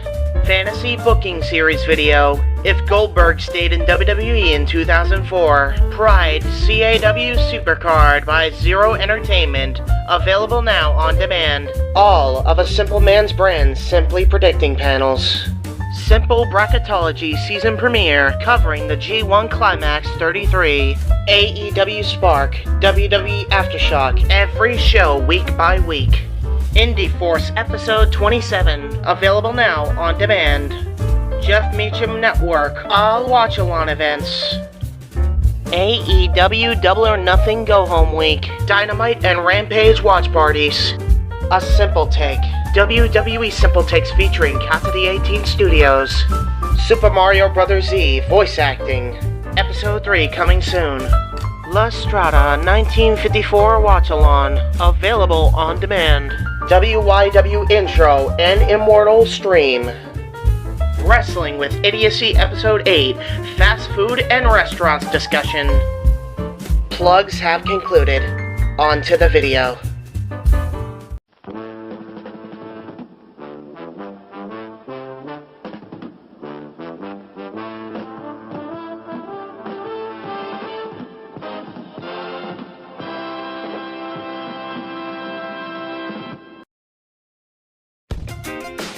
The Casa D18 Studios, an affiliate of the Jeff Meacham Network, Multiverse of Media, proudly presents this retro content from the Casa D18 Studios.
Hello, my internet fans. It's 2012. Great way to start it off with a brand new episode of Boy Rants. Officially, episode number 24. Yay. 23 episodes in half the year. We're going to shoot it all the way to the stars. And like I say, 2012. Brand new year. The holidays are over. Thank goodness. And as much as I love getting presents and all this stuff, man, the holidays are a stressful time. But one of my cool new presents from Santa Claus is this cool DVD. The Bret and Shawn Rivalry, Greatest Rivalries DVD. 3-disc set. There you go. 1, 2, 3. You know, and all. We watched this Christmas Eve or Christmas night. We watched this, I believe. I fell asleep during the last part, so I need to go back and watch it again. But get that DVD. It's a good DVD. I liked it. In fact, there was some talk around here at Casa D18 as to what other rivalries could be done. But then I quipped in, it's like, well, now wait a minute. You could always find that it factor. For example, of course, with Bret and Shawn, it was the screw job. That's the big part of the rivalry. You know, it was a major thing. Let's throw out some folks here. They wanted to do Austin Rock. That was a good rivalry, but let's face it. Did anything severe happen between their rivalry? Did anything mind-blowing happen? Did anything, you know, to make people go like, oh my God? Honestly? No. A couple of belts thrown into the river. Yeah, but that doesn't really mean anything, I don't think. I mean, yeah, Rock went off to Hollywood, and Austin, you know, faded away and came back and drank beer and all that stuff. So you can't really do that, you know. There was also talk you could do Angle and Brock. But of course, Brock being UFC and Angle being TNA, that's a contract problem, you know, so that can't be done. The one that really had that it factor would be Bischoff and Vince. But of course, Bischoff is currently under contract with TNA too. So, you know, let me get some of your comments on this in the comment box. What kind of rivalries would make a good DVD to the level of Bret and Shawn? Throw some stuff out there so I can rant further on this. But like I say, good DVD, great Christmas present, you know. Got a nice watch, but I'm not wearing it. There's another shock, right? You get presents and you don't wear them. I even got this cool shirt that I have to debut on my next shows. It's got nothing but mustaches on it. You'll see it in a future show. I gotta wear that one. We ended out UFC in 2011. Ended 2011 with the UFC on the 30th, and of course the big hype was Brock Lesnar and Alistair Overeem in Brock's return match from a 14-month hiatus with tuberculitis, which is the colon disease he had. And remember, folks, he had a foot of his colon removed, which is like, ugh.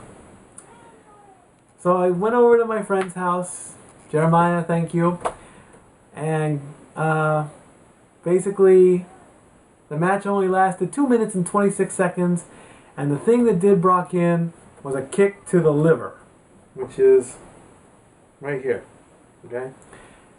The thing was, Alistair landed the kick, and at first Brock took it, and then it's like he either winced or inhaled. He went like that, and he just crumpled. It looked like he was about to puke. Now, if you get hit in the stomach or the ribs or down in this area hard enough, you're going to puke. Because you're going to go like this. You're going to get all doubled over. He crumpled over. Alistair caught on him, pounded on him a couple times. The match was stopped, you know, and Lesnar lost. So now Alistair Overeem gets the title shot against Dos Santos. But the big news was that Brock Lesnar announced his retirement. You know? And at first, I said, you know, I couldn't believe I picked him to come back. And I couldn't believe I picked him to win, because I didn't know much about Alistair Overeem. I knew that he was in Strikeforce, but I didn't know what his style was. I didn't know his record or anything like that. And so I picked Brock by default, and he came back and he lost. And then, of course, he announces he's done. And then he revealed that had he won the fight, he would have gotten his title shot and kept going. But apparently he promised Sable, his wife, and his family that if he lost, he would quit, which apparently he did. Now, I haven't heard anything official. I don't know if a press conference is going to be made. I don't know if he's going to have talks with Dana White. You know, if this had happened before he got sick, before he lost the title, before a lot of things, I would gladly say, you know what, get the hell out of here. Just go. Because it's no small fact that I've been a Brock hater ever since he joined UFC. You know, you can count on your hands how many matches he had. 8 total matches, okay?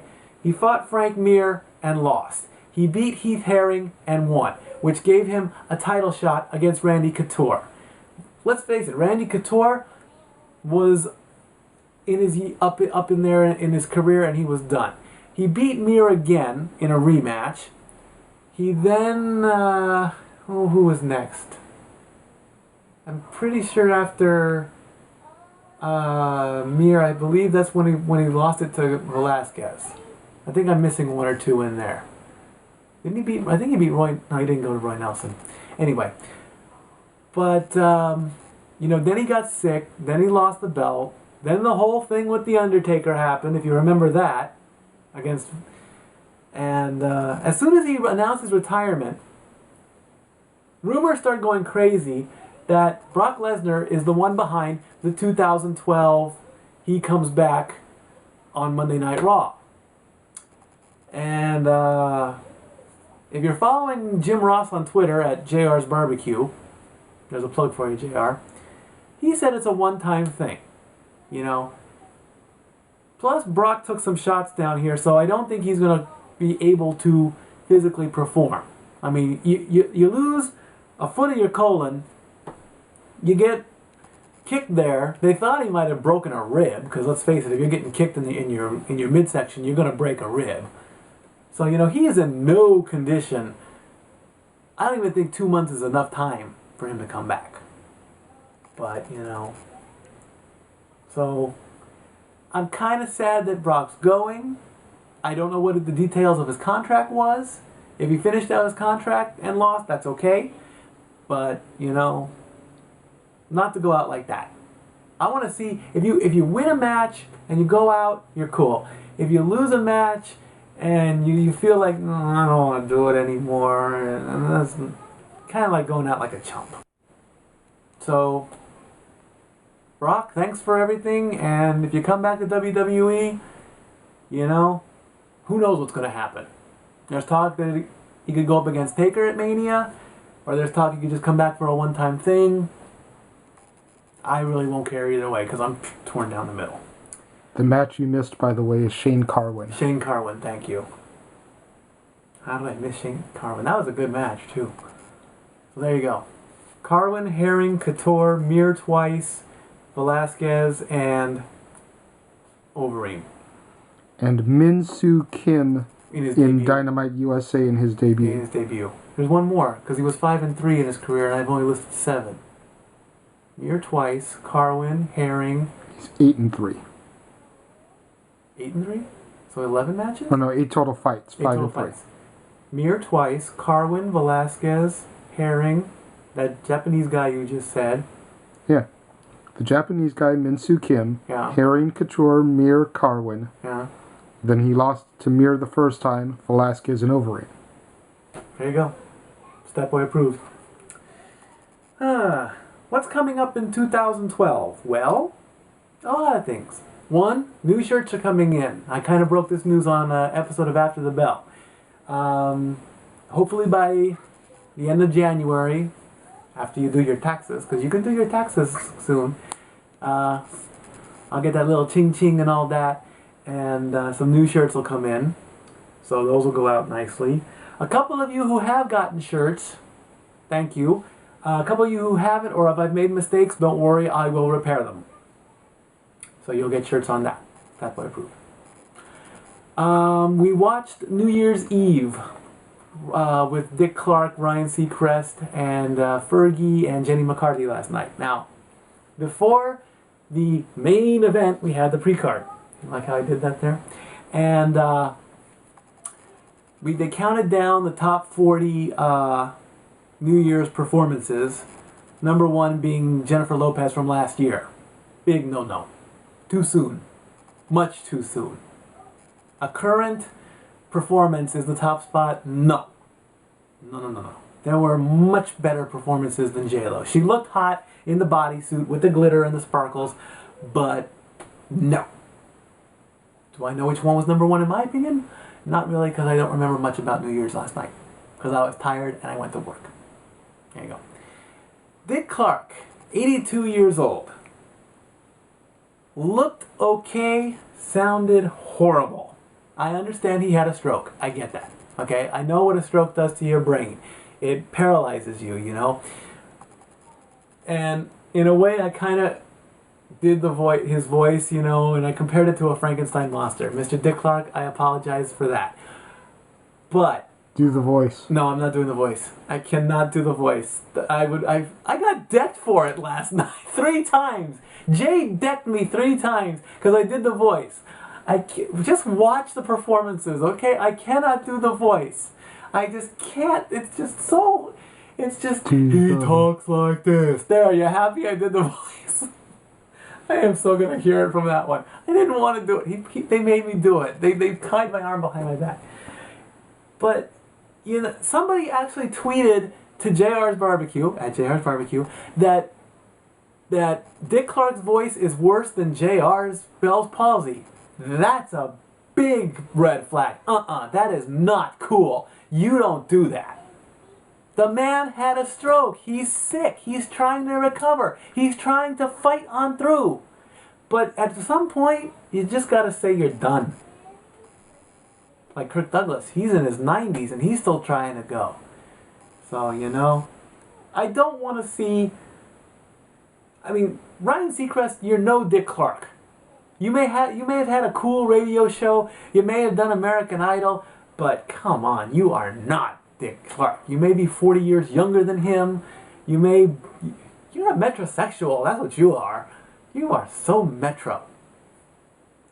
Also, during the special, the Disney Corporation, which I am a cast member of, announced, and I'm sharing this because 1, I'm a cast member, and 2, I want to give them a little plug, that this year is leap year, February 29th, okay? On February 29th at 6 a.m., the park is going to open, and it's going to stay open for 24 hours, okay? That means, so they're calling it the One More Day at Disney promotion, or the Disney One More Day. So, I don't know all the details. There was some fine print on the bottom of the screen, but apparently, if you're a super diehard Disney fan, you can stay in the park for 24 hours. Compare it to like high school grad night, except longer. And that would be from the hours between midnight and 6 a.m. You know? It amazes me at the place I work. They stayed open until 2 a.m. from New Year's Eve, 2 a.m. They shut down the park, they get rid of everybody, they clean up the park in 6 hours time or 5 hours time, and they do it all over again. And that's amazing. That's the power of Disney right there. And my managers, the people, my bosses, they know that I do this stuff. And they watch and they critique me. You know, it doesn't affect my job though. It's more of a personal thing. So, you know, and I thank my managers for watching, you know. I'm not going to go out by names yet, but... And one of my managers asked even about the Dads on Wrestling. He goes, are the Dads on Wrestling still together? I go, of course, we're just taking a New Year's break. Dads on Wrestling is still going strong. They're in their 50s, and they're in episode-wise. Me? I'm halfway there, so, you know. So, that's pretty much it. Let me just quickly touch that 2 of you put comments about... on the Sean Black interview. I'm going to save that for that'll be the next episode coming up. You want to know about my training at Santino's. I will touch on that. I'll tell the whole story in a future episode. I promise you that. So, 2012 is off to a great start. Who knows where the channel's going to go? We're going to make it bigger and better. Shirts are on the way. Watch for us on this channel. Thank you, 2011. Hello, 2012. We're starting out. Of course, 2011 was Stepway approved. And this episode, I'm out.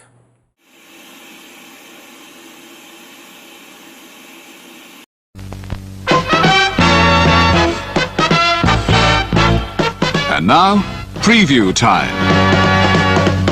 So let's take a look at what's coming your way.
The Casa D18 Studios, an affiliate of the Jeff Meacham Network, Multiverse of Media, proudly presents this retro content from the Casa D18 Studios.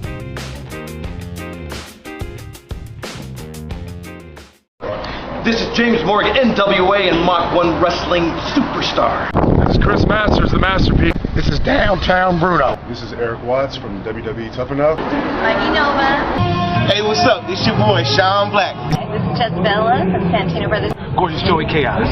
Yo, monkeys, it's me, DDP, Diamond Dallas Page, and you are watching Dads on Wrestling. The Dads on Wrestling. Dads on Wrestling. Dads on Wrestling. On YouTube. Week on YouTube. On YouTube. On YouTube. On YouTube. Now stay tuned or you will feel the bang!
episode 24 of Dads on Wrestling, brought to you by the Renegade of Wrestling, JJ Williams, the Lady Killer himself, Ray Larkin, but hey, you already know that, and Mr. TW himself, Jeff Meacham, starts right now. First thing I'd like to get off of my chest before we go into our little diatribe of shameless promotions is this episode 24 of Dads on Wrestling, is being dedicated to little Jimmy. Cameraman, you can't walk off. Anyways, this week on Dads on Wrestling, cameraman, know your role and shut your mouth. This week on Dads on Wrestling, we are going to talk about the DVDs that every wrestling fan must own. Every wrestling fan. Whether you are a new fan, a part of the C Nation, or you're a historian like these guys, and I try to be. These are DVDs that you must own. Go to Best Buy right now. You can probably buy half of them for $12.99 on sale. Including the John Cena Experience, by the way. Anyway, throwing it out there. You can't see them. Yeah. Or go onto Shop Zone and put some money into this guy's pockets via the stocks. That's it. Come on. DVDs that you absolutely must own. And when I think of a must-own DVD, the first one that I think of, I don't have it on me to be able to shill it like shameless DX plugs, One Night Stand 2005 or One Night Stand 2006. You gotta own it. Both of those gotta own it. showed the WWE mass-produced part of the original ECW from... There you go. There you go. From RVD's heartfelt promo at the original One Night Stand, from Paul Heyman and his Edge, I got 2 words for you.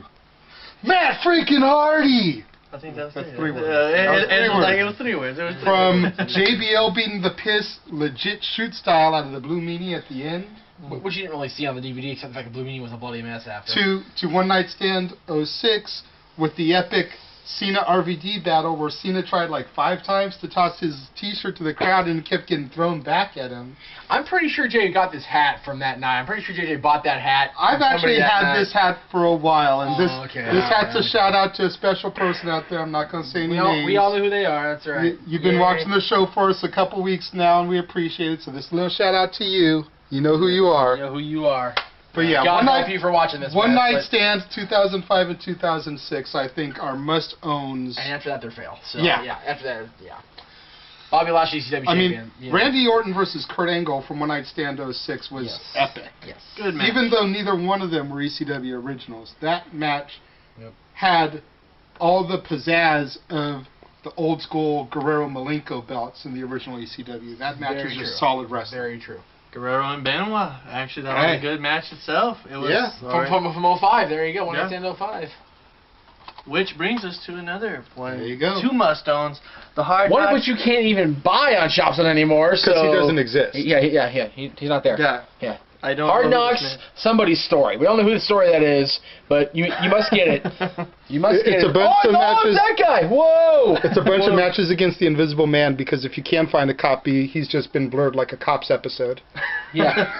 You'll see freaking Sabu breaking his neck against a white blur. They just show Orton's entrance at SummerSlam 2004, and then just him crying and holding the belt up. It. That was the fastest 30-second match right there. The entrance. The entrance and the exit. Seriously. That's it. Yeah, seriously. Yeah. So those are just one a that I couple. got to bring up that I don't own myself, but this guy owns, and I thank you very much for owning that. The WrestleMania Anthology. He has 1 through 21. They did come eventually into 1 to 22. I've got the remaining, fill in the blank here, whatever it's been, 5 or 22 to actually, 27. I have 18 through 27, and I have the 18 that doesn't have the WWF stuff blocked out, like this one. So. Like the shirt that you're wearing. Exactly. Where's the logo? There it is. It doesn't, dude. That's really zoom on my stomach. I'm throwing that there, dude. We got our Mikey. How much for zooming back and forth? Aaron doesn't do that crap, and Aaron's doing that crap. Well, quit pointing to stuff on your shirt, then, damn it. Okay. The cameraman makes a point. All right. But anyways, WrestleMania the Anthology. Even if you are a current C Nation member, only watching for 6 years, history lesson right seriously, here. because John Cena on here is in 20 and 21. And he wins titles on both of them. Exactly. So, you know, it's worth Exactly. showing out the $150 for it just to get that. Now, let me get to WrestleMania 27 because, you know, WrestleMania generally, I don't have it, it's in the other room. It generally is a must-own. WrestleMania is generally a must-own, but I gotta agree with JJ. WrestleMania since number 20, which you must own. Yeah, definitely. You definitely must own 20, where it all began again. Ever since then, the beginnings of the new year have been like, yeah, okay. WrestleMania is a must-own DVD for the sake of owning it, and Just mainly owning because now each WrestleMania comes with the Hall of Fame ceremony, which you gotta own those. Extras. Extra disc 3. Whoa. Actually, yours doesn't have that, believe it or not. WrestleMania 20 does not have the Hall of Fame. That's right, because it was the only one that had its own separate disc. Right. 2004 Hall of Fame had its own disc. You're just all over the place. What's the CW disc in there, by the way? I'm just asking. I was be calling a match. Oh, alright. One of the WrestleMania Access exclusives. Woohoo! Anyway, So, yeah. so there's that. But ever since 21, they've had the Hall of Fame included on there. It's a little bit extra for the 3-disc, but for the Hall of Fame ceremonies, except for like 2010, I guess, it's been worth it. Yeah. You know, I mean, this year's you had Shawn Michaels and Sonny and the Road Warriors. In my definitely humble worth it. opinion, and Shawn Ray, Michaels, I don't know, maybe you agree with me, maybe you don't. This was the last great WrestleMania. I think, even though we were at WrestleMania 21, oh, that's right. Even though I was at WrestleMania 21, watching it back on DVD, it just wasn't that great to me. I was perfectly happy to sit my ass in my comfy chair in my living room and watch everything from the sumo match go to Craptasticville. See, guys, sitting 15th row at WrestleMania 26 watching Edge and Chris Jericho. There you I'm go. going to have to tell you that was still an experience for me. But one thing I wanted to mention to you guys that I don't know if any of you have, maybe it's on VHS or DVD, a must-own is Invasion 2001. I actually used to Done have in it on there. DVD, Yeah, but I I had stole to it. hawk it to Sam Goody because I was poor. That's okay. I sold my VHS copy. YouTube it. YouTube it or something. Just Go to WWE On Demand online and pay to download it. It's a great because that puts money into your pocket. Yes, and it was a great main event, and it was actually the match of the night for me was RVD, and as much as I hate him, versus Jeff Hardy. I actually did like that match a lot. It's RVD? I think he was talking about Jeff Hardy. Both equally. I'm sorry, man. I'm sorry.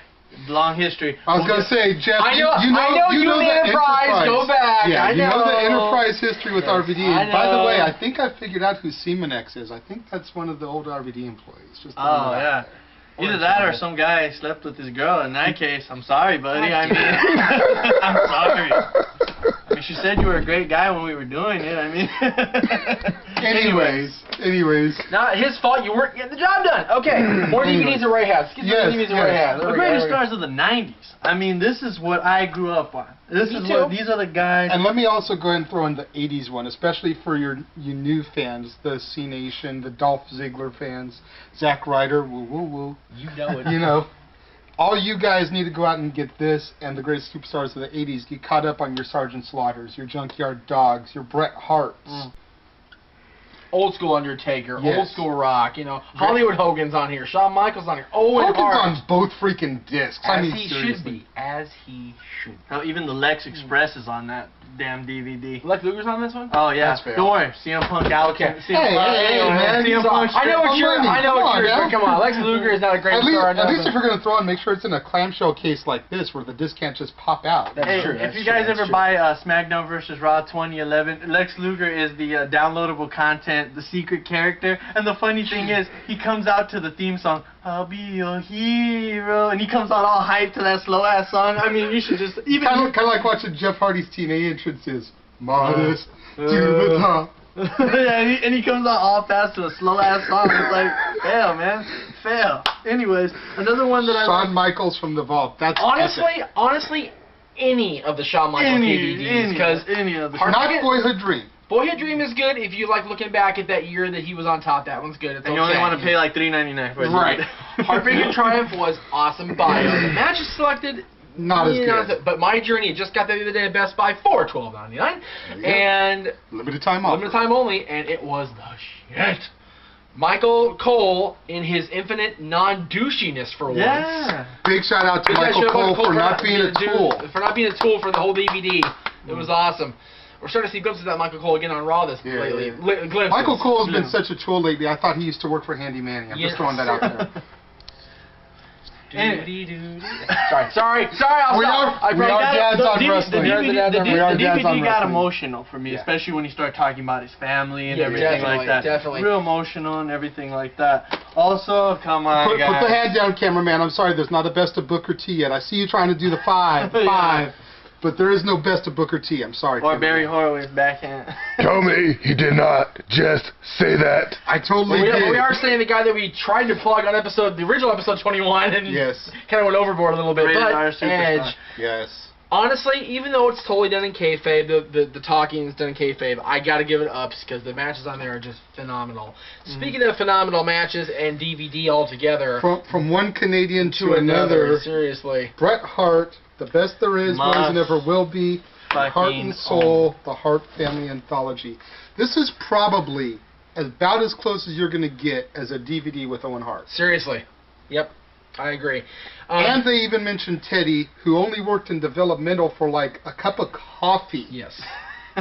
Seriously, like, I think that freaking Skip Sheffield spent more time with WWE than Teddy Hart did, and Teddy's got a mention on the DVD, and Skip Sheffield and has some shots, some like little video shots. So yeah, hey, Teddy's on there. And another one, I don't know if you guys. This one goes back again. Sorry to cut you off, to all you new fans who need to do your history. Bret fucking Hart. Not the 2010 Bret Hart who could hobble around the ring barely, but Owen, not the Gimp. And Anvil, Davey and Boy, Davey. and even a little bit of Pillman in there on the Heart and Soul. You got the Hart Dynasty, who you new kids like, oh, that's the Hart family. No, the Hart family on here is Owen Hart versus the British Bulldog for the European Championship.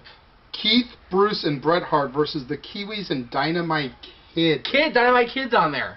Dynamite Kid before he threw his back out, of all places. Another good one, speaking of dynasties, is the First Families of Wrestling DVD. I have never seen that DVD. You gotta see it. It actually has the Colognes, the Ortons. But if you talk about dynasties, right there, baby. Horsemen. Don't zoom in, cameraman. My shirt's big enough that you can get the emblem. That's the whole purpose I wore this today. Ric Flair and the Four Horsemen t-shirt plugging honestly, the DVD. This thing goes back to Shawn Michaels. Any of the Flair DVDs, the one with the white cover you've seen, it's got the matches on it. It's really cool. That one was okay to me because my big thing is the bios. Which is why Nature Boy, which is why Definitive Collection came out and had the bio on there. Which the best part of that white Flair disc for me is the fact that it has the Rumble that he won, and it has that match against Triple H from Raw, where the entire roster came out afterwards, and freaking paid tribute to him. Just a real quick. This one though, epic. Just a real quick bullet: the rise and fall of ECW and the rise and fall of WCW. Both rise and falls. Yes. Both rise and falls were really good in my eyes. I really couldn't pick one, so I just put them both. Yeah. Put them both. The other ECW DVD, the Blood Sport Violent Matches. You didn't like that? It was okay. I liked it. I thought it was okay up until they got into the modern era ECW. This is true. But 97, this is the only DVD you'll ever see, Born to be Wired, Sabu versus Terry Funk. Arguably the most gruesome match I've ever seen on U.S. television. Yeah. Another big one in closing, probably with a little time left, the McMahon DVD. Yes. That really takes you through the entire, Now I gotta ask you, why is SummerSlam 09 a must-have? Because y'all are on it. This is a very sentimental one, and yes, this started off the three-peat of SummerSlam in LA. 09 was there in 010. All of us were there. We'll all be there again this year, 2011. Well, I was on the property. I wasn't exactly there. This one is sentimental to me because if you watch the DVD right after the William Regal Christian 30-second squash match, that was horrible. Even though it had potential being the match of the night, they go through and they show footage of Access. And this is my daughter's pay-per-view debut. Yep. My daughter and my fiance are both on here with the Hurricane and Tommy Dreamer. We weren't even there for the pay-per-view, and we got pay-per-view time. Yeah, we were watching it at home going, hey! This is sentimental to me for that very reason. You guys want to see some of our family? Buy that.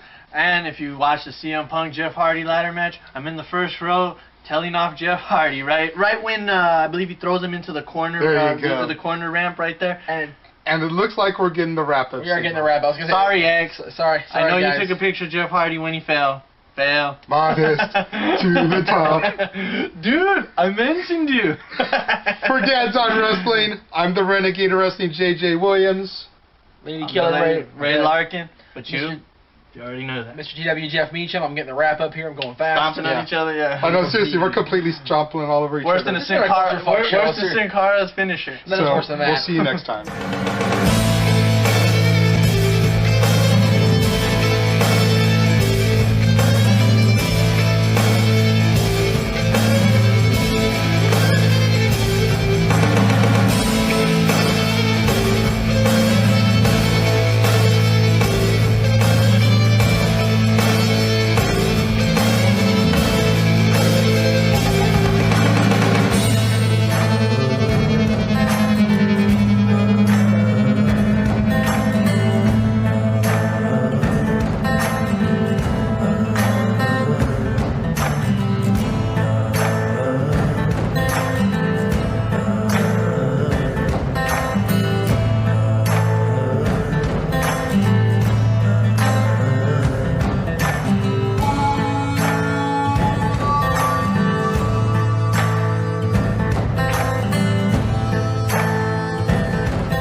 And now, preview time. So let's take a look at what's coming your way.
Casa D18 Studios, an affiliate of the Jeff Meacham Network, Multiverse of Media, proudly presents this retro content from NoDQ.com.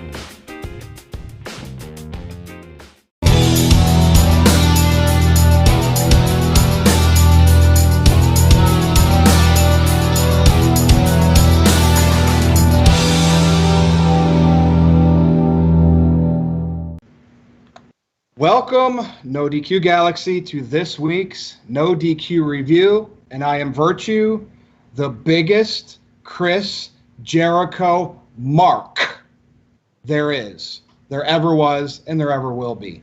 And I am joined by the panel today of Greg Cherry, Aaron Rift, and Cindy. Are we calling you Cindy or Cindy G? Either one could be fine. What's going on, Cindy? I'm doing pretty good so far. I'm very excited to say whatever that comes into my mind. And how about you, Virtue? Not bad, and we have a nice little lineup today. And I'd like to thank all the viewers last week. We had a pretty red-hot review, and it got a lot of early views and a lot of early thumbs up. And I tried to make this show very similar to that, and we're actually going to put some Twitter questions with your Twitter handles spread throughout. Greg Cherry, the reigning Wrestling Trivia Challenge champion. What's going on? Yes, the longest reigning Wrestling Trivia Challenge champion in the show's history. Almost 110 days as of today or tomorrow or whenever this goes up. I'm doing pretty well. I'm looking forward to Season 5 whenever that starts. And I got the Tough and Worthy shirt, getting the plug out of the way for my Pro Wrestling Tees store. Get them. There's a sale coming up, I believe, next week. Or it's starting, what, Sunday or Monday? Monday. For Pro Wrestling Tees? Monday. So I'll plug that at the end of the show. Nice. Probably like 20% off, right? I believe so, yeah. With that said, Aaron, you have a whole bunch of new T-shirts on Pro Wrestling Tees, which I know you'll talk about it in the end, but Cindy is going to have her shirt. Aaron, you want to explain what's up? It's already up on Pro Wrestling Tees, but if you wait till Monday, you can get 20% off, and there's several other shirts, but we'll plug that at the end. Real quick, though, NoDQ.com/shirts. Check it out. I'm doing well. I'm happy to have Cindy on here today. Jeff Meacham, unfortunately, could not make it, but Cindy is a very worthy replacement for Jeff Meacham, and I'm looking forward to this video. We got a lot of topics to cover, so Virtue, let's go ahead and get started. All right, well, let's start with a little bit of Monday Night Raw, and let's go back to the classroom, back to high school, the musical without the singing, unless Aiden English was involved. And this is Bayley versus Sasha. Saved by the bell, if you would. We're just missing Mr. Belding. So I want everyone's thoughts. We finally got something that happened, but I don't know exactly what happened. Did Bayley turn heel? Is Sasha supposed to be the heel? One of the Twitter questions was our very own @Stephen Osborne asked, is Bayley a heel or face? Or maybe should she be a heel or a face? So Greg, I know you're a big Sasha fan and supporter. I want to start with you on this one. What the heck's happening with this? See, you wouldn't know it based on the crowd reaction, but I believe that was a full-fledged Bayley heel turn. Just because of the way that she talked crap to Sasha after she beat her down. That's not a babyface move by any stretch of the imagination. That is straight up heel, and she even cursed, which I believe the video is on NoDQ.com, the uncensored version, cursed at Sasha, which surprising coming from Bayley, even if it was an out-of-character thing. So I believe she turned heel. I think it was the right move because we've seen this heel Sasha against face Bayley. And babyface Bayley on the main roster hasn't done a damn thing. Let's be honest. She was women's champion, sure. But realistically, she hasn't done anything that memorable. This heel turn is the best thing that she has done since coming to the main roster, my opinion. That's what I got to say about that. I like the feud. I can't wait to see their matches. Now, I always thought of Sasha to be a really good heel, and I always thought she kind of got lost in the shuffle as a babyface as well. But maybe that's just the way they portray them on the main roster, and obviously both of these girls thrived in NXT. So, Cindy, what are your thoughts on Bayley and Sasha, and is this the right move? Did they wait too long?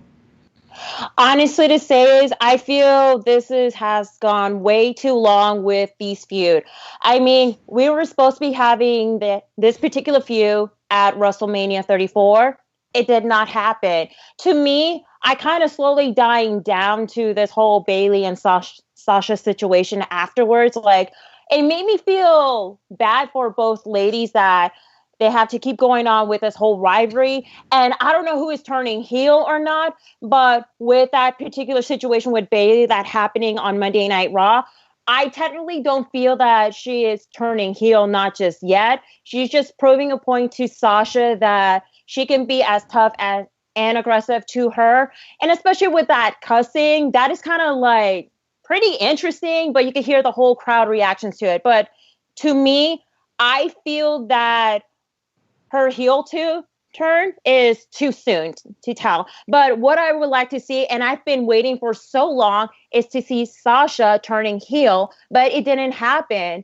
I mean, her booking situation is by far not as great as it was supposed to be. Like her run in NXT, much better than her current run in the main roster. But now it's like you're putting this whole 2-2 situation. I don't know how it's going to lead into what's going to happen next week on Raw, And I don't think that we're probably not going to see a female version of Team Hell No. I mean, come on now.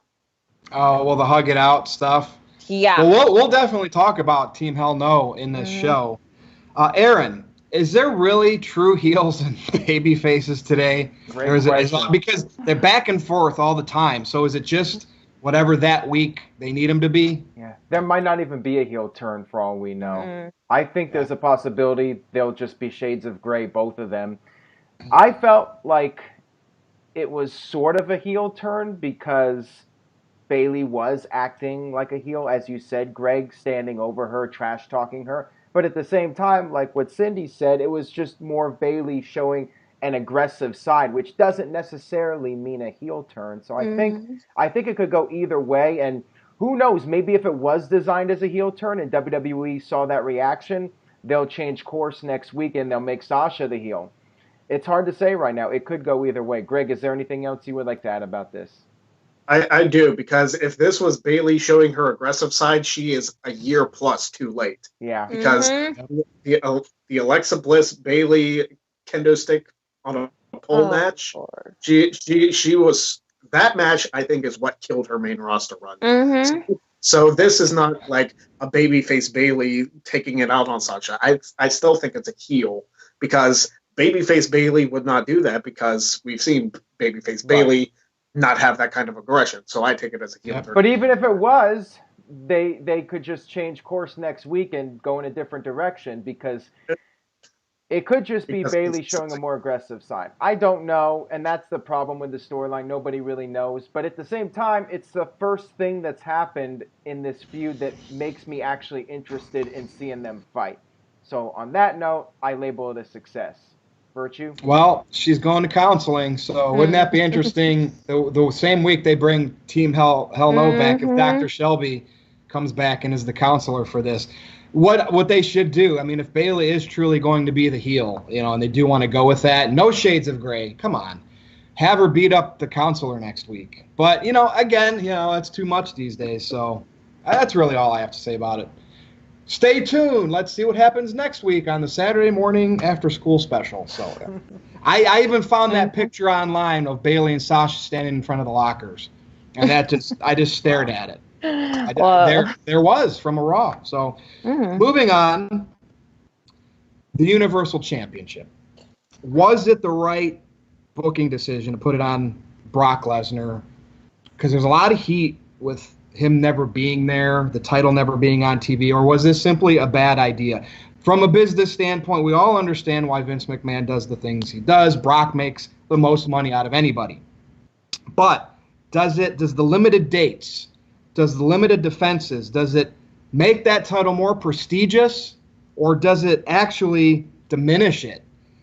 Cindy, I want to start with you. Also, Finn Balor never got his Universal title rematch after his injury. Right. And is it because Brock's the champ and, we can't put Finn against Brock? It's not believable, which really is why they haven't done it. And then, of course, we did have a tweet at Calamoa98, and he wants to know, where does Brock's reign stand all time? I'm interested to know what everybody thinks. Before Cindy gives her thoughts, I thought you were going to bring up the Twitter photo that Finn Balor posted of his bruising right above his ass. Did you see that? Oh. Yeah, no comment. I take it that he took a tailbone bump, or that was... Why show that?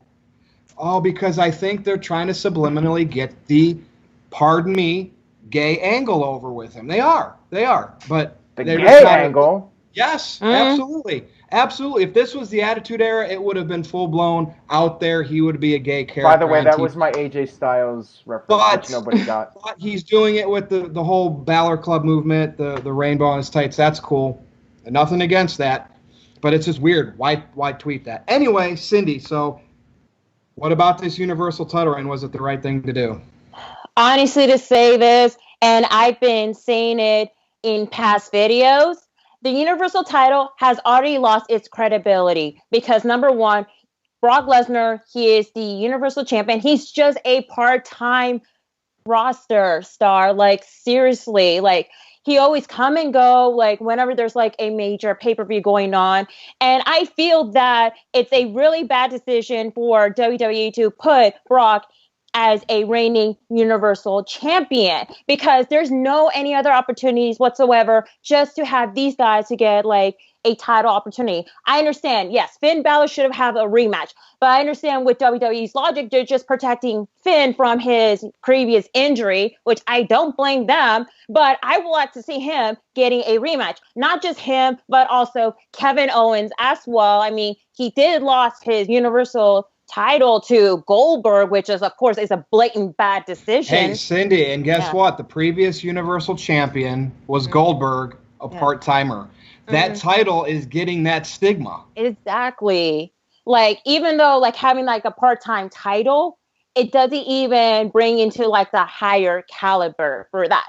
So, I just feel like WWE have to be mindful when it comes to like having like who is in the part-time aspect and who's in the full-time. So having Brock being the Universal Championship, yes, it is good on paper. It brings a lot of like profits, but at the same time, it's not bringing as much notoriety whatsoever. And if I could think of like a few years from now, I'm not going to remember the Universal title being irrelevant. I can only just remember the WWE champion, and that's it. Where would you rank this title reign for Brock? Upper tier, middle tier, or lower tier of all-time reigns? Honestly, even though it's been lengthy, but he's only defended it 10 times, right?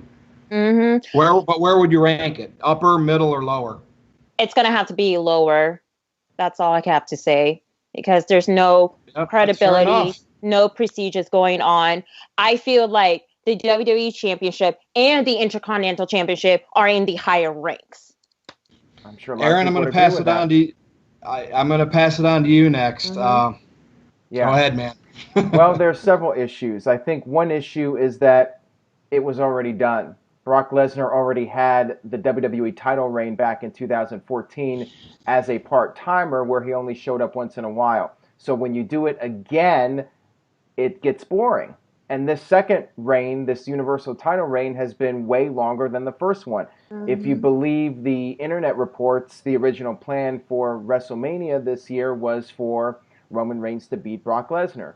That did not happen. And now the title reign has just dragged out even longer. So, yeah, I think that's the real problem, is that it's just boring television. We never see the World Championship being defended. And like Cindy said, the IC title feels like a bigger deal right now because at least we get to see it defended on television every week.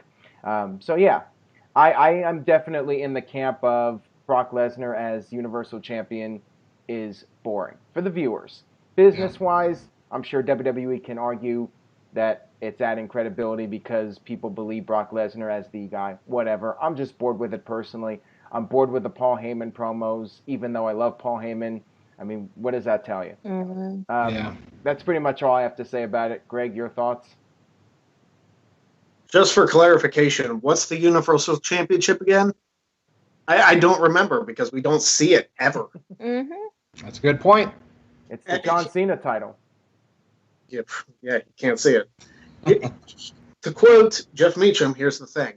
The WWE Championship run he had from 2014 to 2015, I feel like that one was more important because he had quality matches all the time.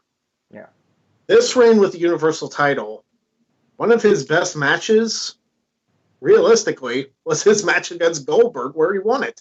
And that was a 5-minute match where they just beat the crap out of each other. That was enjoyable. Or the AJ Styles match, which wasn't even for the title.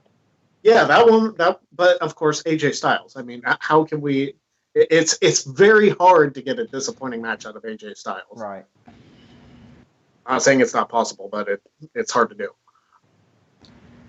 The thing with Brock's reign this time around, and I don't know if it's the fans want it to end or the fans want it to end just not at the hands of Roman Reigns. Because I think WWE was hoping, oh, we'll just make everybody hate Brock, so by the time Roman wins the title, they'll be like, oh, thank you, we have the title back. But it's backfired on them because they haven't given the title to Reigns. So it's like, now if you give the title to Reigns, like you've given him like 3, 4, 5 shots at the championship, and he's failed every time until that time. So I'm hoping they don't go to Brooklyn with Reigns and Lesnar again for the Universal title because we've seen it before. We don't want to see it again. Yes, it's a hard-hitting match, but the fact of the matter is people don't want to see it. It doesn't matter how good the match could be. If people don't want to see it, they're going to turn their backs on it. Yep, and I think that having it on Lesnar and having him barely show up, I think it diminishes the title. And as a matter of fact, I would put it in the lower end of all-time title reigns despite how long it's been. I would have actually had Balor get his rematch against Brock. And after the longest time we didn't see the Demon, we saw him, and he beats Brock. But again, Balor beat... Whoa. Hold on a minute here. Weren't you the guy making fun of Finn Balor for being the Fonz and saying there's no way he would be believable beating Brock Lesnar? And on video, I've been the same guy that said that's because he needs the Demon gimmick. So therefore, I'm putting this Demon gimmick over, saying he should have got his rematch for storyline logic. And when he finally got it after over a year of not showing that gimmick, he walks out that against Brock, and they let him beat him. Because the Demon gimmick is still undefeated, am I correct? I believe so. Okay, there you go. So again, they've taken the Demon gimmick away from him, which to me completely diminishes Finn Balor. That's what I'm against. That's on video. Go back and watch them. So there you have it. Good one, Callum Owen 98. All right. Ready for the next topic? Greg, this is from our friend, I believe she's over in Wales, at WWER Dream. You know she knows who we're talking about. She asked this question. How can Triple H, over the years, more so when he was a wrestler, go from being the hated burial guy that always went over, always had championships, to the god of the indie smart marks because he's the godfather of NXT? That's a very good question, and I don't even know what I'm going to say, so I will go last. Aaron, I'll start with you. Can you help Rachel out here? He's just the smartest man in wrestling. He knows how to pull all the strings. He knows what to do. And he does love the business. It is his life. He married the boss's daughter. The guy has made all the right moves. What else can I say? I think it just comes down to that. I really have nothing else to say on it. Interesting. Greg? See, I was supposed to give you crap if you didn't use one of Rachel's topics, but Rachel, here we are talking about one of your topics. The thing is with Triple H, back in 2003, 2004, there really wasn't a big social media thing. So we were still, in some aspects, even with dirt sheets, we were still kind of getting worked with Triple H being the World Heavyweight Champion all the time. And we were sick of it, much like we just talked about Lesnar. We're sick of him with long championship reigns and whatnot. With NXT now and everything he's done to change the business to make it more focused on the actual in-ring work. Not saying that there's not good storylines going on, but the actual in-ring work is the focus of NXT. And that's why it's become so successful, because as much as we get invested into characters and into storylines, we are wrestling fans because of the wrestling. That's why we enjoy it. And I Triple actually H, enjoy it for the characters, bro. Yeah. Well, to each their own. But the majority of smart marks, as it is, like the in-ring work, and they critique them even though they never stepped foot in a ring before. But the in-ring work is a big factor of NXT's success. Yes, there's great characters down there. The Velveteen Dream, for one. You have Aleister Black. You have Ricochet, who's not really a character per se, but he's an energetic personality. You've got a bunch of guys down there.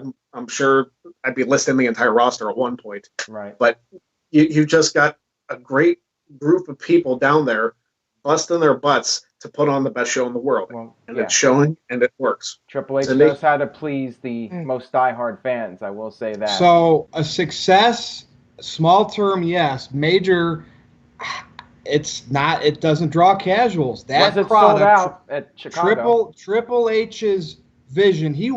I think he just felt challenged he knew people were turning on Vince's vision and product, and he wanted to be the guy that they all went to and beloved. So from that aspect, it's great. NXT is a success, but it's small because when they put it on the USA Network, it only had 800,000, and I know that was the first time. Maybe if they kept forcing it, it would grow. But if it was really a success, if there was that many fans that liked that type of product, that first network USA show when they put it on there would have drew millions. Yeah. Right? And Virtue, they were not sold out for Chicago.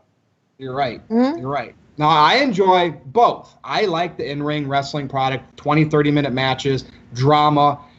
But I also, like Aaron said, we like characters as well. And it is funny to see on social media, on the internet for years, Triple H was the burial guy, and now he is beloved. Cindy, what's your thoughts on this?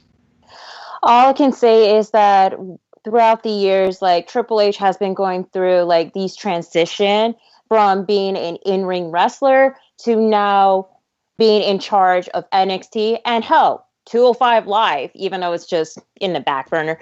Anyway, so for how he is doing in NXT, he's doing a wonderful job. He's giving everybody opportunities, whether either it's past athletes or even independent wrestling star. It just brings more of a drawing aspect, and he's doing a pretty good job how to make sure each of the talent getting their on-screen airtime. And the thing for me is not only I'm supporting of the matches and the character development, I'm supporting each of the talents that's coming from the indies or even other athletic profession, trying to make it big into where they are at, especially just making their one goal is just to be known for for making their name to themselves in NXT and possibly a call up to the main roster in their near future. So he's doing a fantastic job.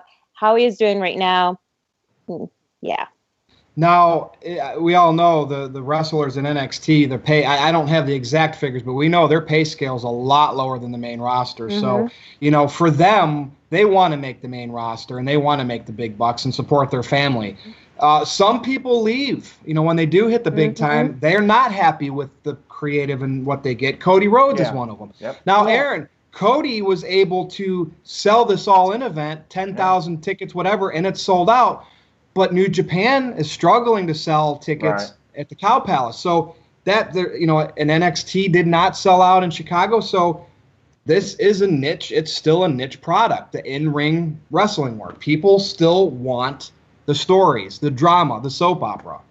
Right. I just wish there was a way they could intertwine it all. And to be honest with you, Triple H is right there. Him and Stephanie, they're the future of running this company.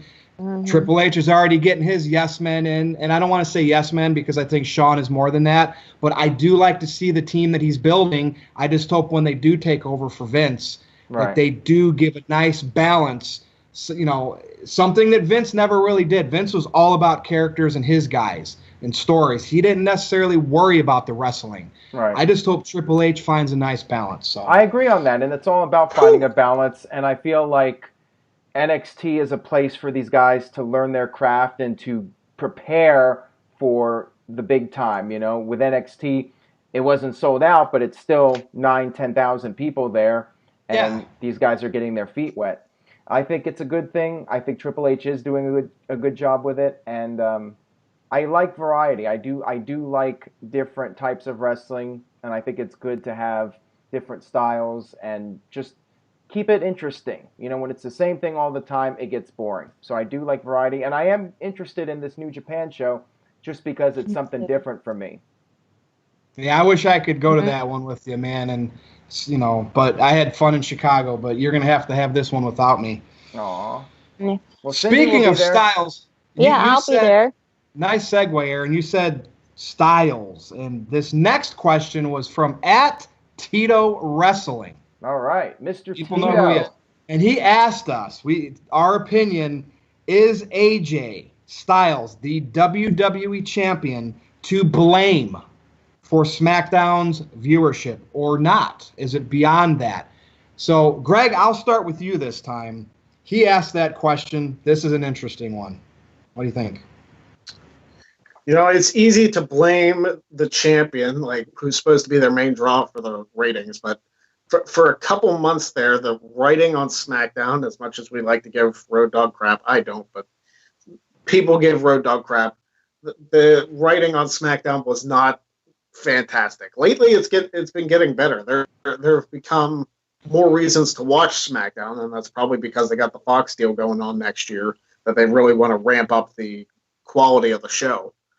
So I'm hoping that I don't blame AJ for the ratings, because, and we've brought this up before, the rating system now compared to what it was back then when it was just the Nielsen ratings and they sent you the little letter and like $3 or whatever to like fill out the stuff. I actually got one of those recently. Really? Yeah, $5. Yeah, I haven't had one of those in friggin' years. But my point is, the ratings now are different because you've got social media, you've got YouTube, you've got the WWE Network, you've got all these different things that factor in. And Virtue, you keep posting pictures of the stock. Clearly, business is going well. I mean, it's some of the highest marks it's ever been in the company's history. So clearly, business in and of itself is doing well. So who cares about ratings? It is. Yeah, you're right. And it's so hard to argue. The people that think the ratings are the end-all, be-all, and there's no top big star anymore, that model has changed. Vince might be afraid of anybody becoming bigger than the WWE because he loses them, and maybe that's why he's not letting anybody become a big star. But those are great points. And I know that our friend @Tito Wrestling, oh, man, eye to eye on you, Greg, with that one. I can't even talk. You nailed it. Cindy, follow that up. Well, honestly, to say this, you guys, AJ Styles being blamed for the poor ratings, absolutely not. And what Greg is saying, it's all because of the writing that is pretty much starting to get bland in the past.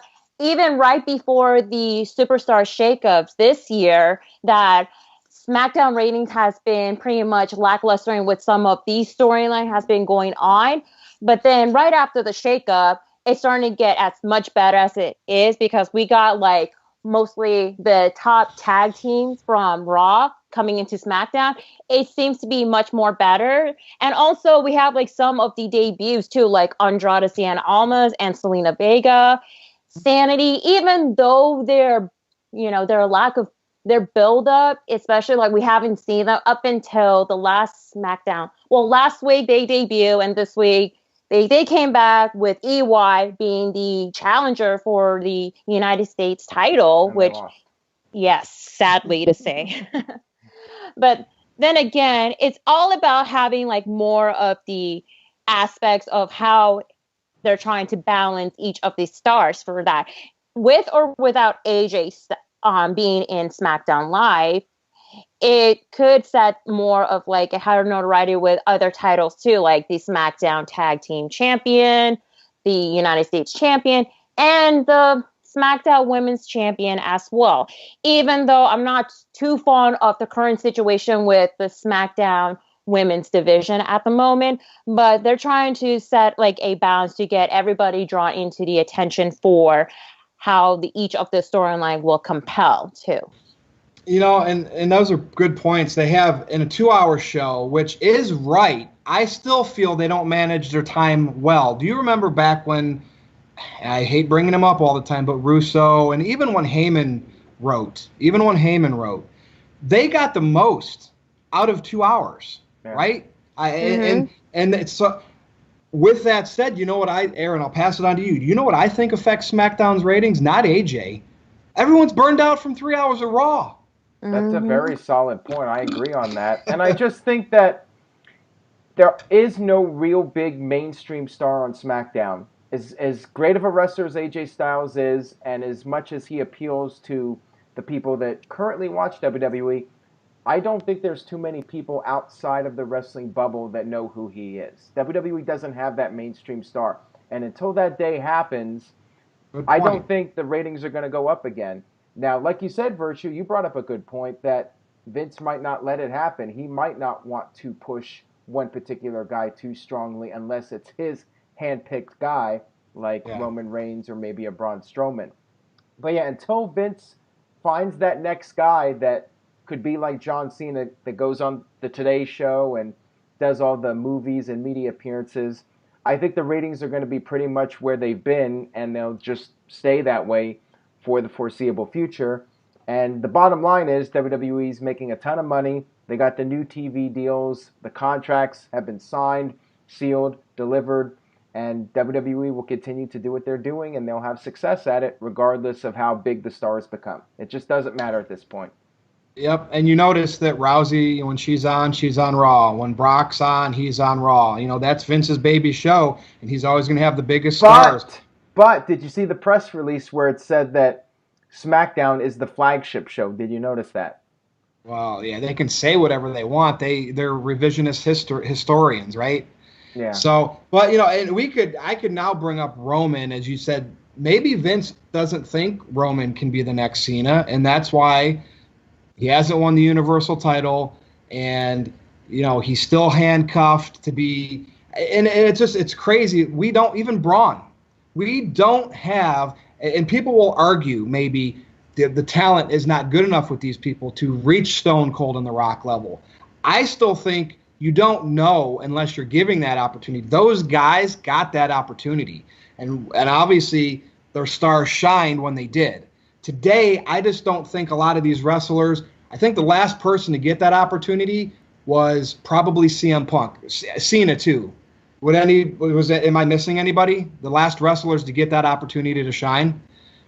Yeah, I mean CM Punk to a degree until he became the champion, and then it was all about The Rock and John Cena. But it still worked though. He got his brand over though. Yeah, you could argue Daniel Bryan. You could argue Daniel Bryan, but then he got hurt.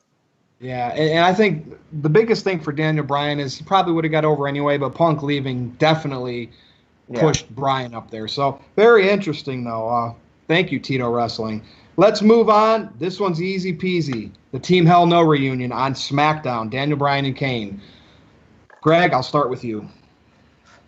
I mean, I like it because we were wondering what was going to happen with Daniel Bryan after the Big Cass storyline, which was, let's face it, a disaster from the get-go.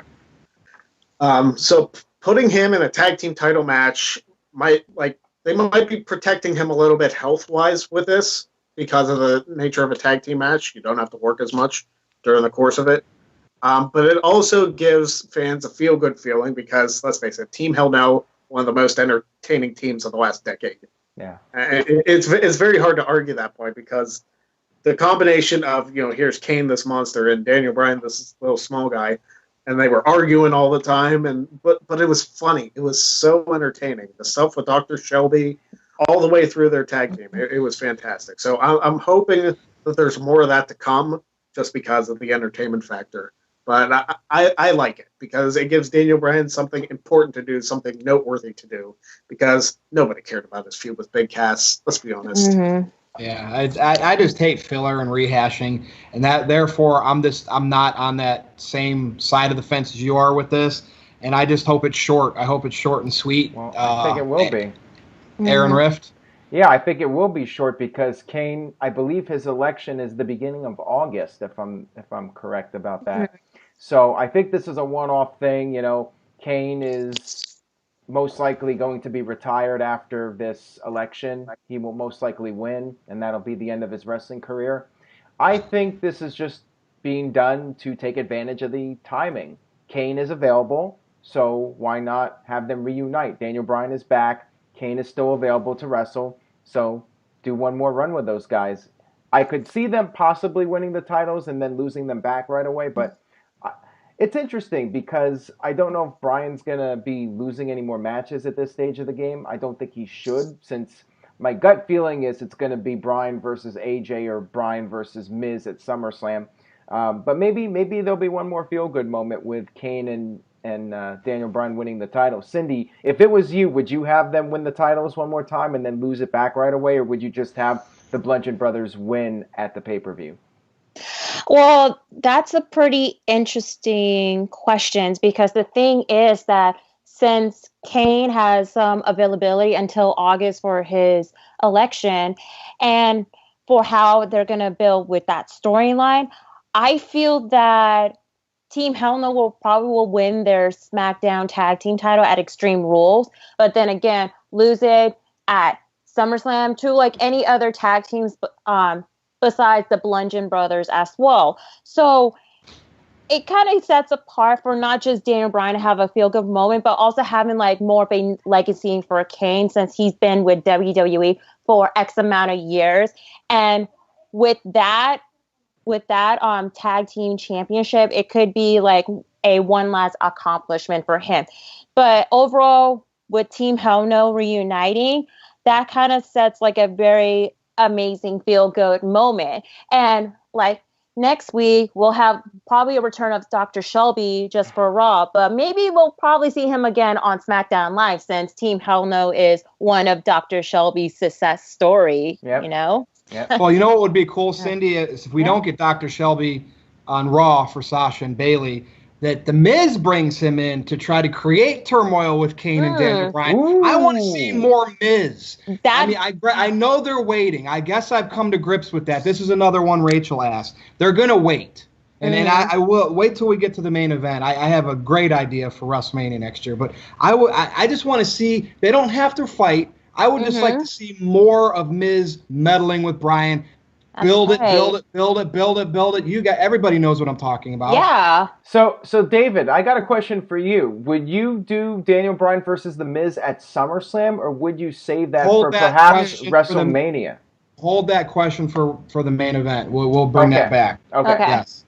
Anybody else? We actually have another topic before we get to the main event. Everyone good with Team Hell No? Yes. Yes. Oh yeah. We're good with. Oh, by the way, I don't think they'll. I personally wouldn't have them beat the Bludgeon Brothers and have the Miz cost and let the Bludgeon Brothers keep the title through this. That's what I would do. So no final title reign for Kane? No. Okay. Best female wrestler today. Last week we did the best male wrestler, and we got Chris Jericho. I said Kenny Omega. AJ's name was up there. Let's do the best female wrestler today. Thank you at RealBigDave98 on Twitter, because he... intertwining with this, he asked the question, is Alexa Bliss the female Roman Reigns? I think we understand what he means by that. Aaron, I'm going to start with you on this one. Let's do honorable mention, and let's do your top choice. Honorable mention, interesting question. It's hard for me to answer because I have a couple of people that are maybe neck and neck with each other. I don't think there's any one person that just stands out above the rest. Although I think there are maybe 3 or 4 that are in contention, and Alexa has to be up there in terms of her promos. I think she does a really good job, and she's just an overall charismatic, entertaining performer. And Charlotte has been great. Charlotte has been putting on a lot of interesting performances as of late, and I think she's living up to her father's legacy. She's creating one of her own. She's definitely up there. I really enjoy Becky Lynch's work. I think she's definitely capable of being in a higher position in the company. It feels like they've been holding her back a little bit. So I think it's a tie between the 3 of them. Sasha, I think, has some potential too, but again, she's been held back. And Bayley, we saw an aggressive side of Bayley. I think all 5 of them could be a serious contender for number 1. But I'm going to go ahead and say Becky. I think Becky is very underrated as far as she's absolutely the top most underrated one on the roster. I agree with you on that one. Yeah, I just think she has all the attributes. She can wrestle. She's attractive. She's very charismatic. I mean, when you look at all the attributes, I mean, she's just like the total package in a good way, not the Lex Luger way. So I'm going to go with Becky. And honorable mention, I mean, any of the 3, I could go with either one of them. I'll just say Alexa, because Alexa, I feel like when she came to Raw, she really became one of the top stars and really started to shine. So I'll say Alexa right now for the honorable mention. All righty. Cindy, I should have probably started with you first on this. My apologies. Go ahead. Oh, no, it's Go okay. Ahead. Go ahead. Well, I'm going to have to say for my honorable mention, because she's been with WWE for so many years, and she is a former women's champion and a former Divas champion. And now that she brought back around 2016, that she is like kind of like guiding some of the current female roster, just like how to like be the best they can be. Especially she is now still aligned with Alexa Bliss, like having her behind her back. So my honorable mention is going to be Mickie James. Like I absolutely respect her big time, whether she's a babyface or a heel. She knows how to carry the current women's division, and especially like with the current women's revolution, like just bringing back like a veteran of WWE and coming back just to help the guidance of the current star. And as for like the top female wrestlers, well, I'm actually torn between two, because number one, I'm actually a huge fan of this one particular wrestler because of her amazing in-ring promo, especially as I stated in past videos, that despite like the bad segment, she knows how to bring each of the bad segment into like more of a good mic skill. So I'm torn between Alexa Bliss and one other particular person that she is carrying a legacy in WWE, Charlotte Flair. Also, especially you have Charlotte, like she's the first female superstar is on the issue of Body 10 from ESPN, like just promoting more of the body positive, and that shows like a huge sign of respect for Charlotte, and especially like carrying on more of the legacy of like being the women's championship for either Raw or SmackDown. I have a feeling that she is more of like a Hall of Fame worthy type of wrestler in like few years to come. So if I could choose one, I'm going to have to go with Charlotte over Alexa. Yeah, and you can't argue with that. Absolutely not. Greg, you can't. I know. Tough decision, but a good one. Yeah. Greg. Well, I'm going to first state that everybody knows I'm a Sasha Banks fan. She's like one of the only good parts about the city of Boston. My distaste for Boston is not unrecognized on this channel. Don't we have a chat moderator, Boston Punk or something like that? We do, and we also, I believe Kayfabe Candy Ass is in Massachusetts. I'm not sure how close to Boston he's in. Interesting. He is. I give him a hard time about it too. Oh, bastard. But I'm not going to go with Sasha for the top two, because as much as I love Sasha's in-ring work and her promos, it's kind of a "what have you done for me lately" type deal with Sasha. Because Sasha and Bayley, in the next month or two, if you ask me, I'll probably put Sasha back up there because I expect this feud to be great. But that's just me. But right now, I'm going to give my honorable mention to Becky Lynch because, like Aaron said, she is the total package between the charisma, the in-ring ability, just the overall talent, just the overall package. Likable, very likable personality. Absolutely. And you know what? She is almost like the female Johnny Gargano. She is so popular that you can't help but to cheer for her. Right. So it's kind of that comparison. For the number one, though, I have to go with Alexa Bliss, just because I was a fan of her work in NXT when she joined up with Murphy and Blake. Yes, Blake and Murphy. I couldn't remember his name for some reason. When they became a unit, the three of them, I saw something in Alexa Bliss as she's got something, her babyface work was real positive and very Rocky Maivia-ish. But as soon as she turned heel, she hit her stride and she has ran with a ball for the last 3 years. Absolutely. She has been incredible. And even with the segments she's been given, like the This Is Your Life with Bayley, which we all try to forget, she has brought prestige to the women's division, and that's why she's a 5-time women's champion. I mean, she really deserves that spot, and she's talented. She's athletic. Alexa Bliss is probably one of the biggest female stars in the entire company. Now, none of us mentioned Asuka. Interesting. Well, I didn't go yet. Oh, never mind. So in the same vein, Greg, that you couldn't put Sasha up there in those top two, I like Asuka a lot, but I can't put her up there. I think her work that I've seen online from Japan as Kana, it got some of that work over there was very, very rated R, and it's just different over here. So, yeah. Well, she got men slap her around, beat her up in matches. They have some very erotic stuff where the females grope each other in matches. That's a very Japanese thing over there. Sounds like a Joey Ryan thing. You know it's not going to come over here and translate, but just the fact that they have her distracted by Ellsworth, again, not her fault, but in the same vein that Greg put Sasha Banks, Asuka could move back up, but right now she's not there. My honorable mention is Charlotte. Obviously, she's been booked strong. She's been multiple-time champion. She had Flair by her side early, her father. That WrestleMania entrance gave me goosebumps when she had the full-on 1-minute music of Flair and sat up out of the throne. So she's the honorable mention, but Alexa Bliss. Alexa was, everyone talked about the 4 horsewomen through NXT. She was right in there during all of that, but when it comes to main roster, she has, with the exception of Charlotte, has really stood head and shoulders above the rest. And I just like the fact that she's like that Mean Girls gimmick. And there's, she did the whole crying to the crowd, thank you so much, thank you. By the way, I don't care about you, before Carmella did. Yeah, Carmella's just knocking her off, basically. Alexa, I mean, my buddy and I, when we text, when he'll be watching Raw at his house, I'll be watching it, or SmackDown too. Her name comes up more than any other wrestler when we're talking back and forth. I remembered that. She's my number one. So good picks, everyone. All right, main event time.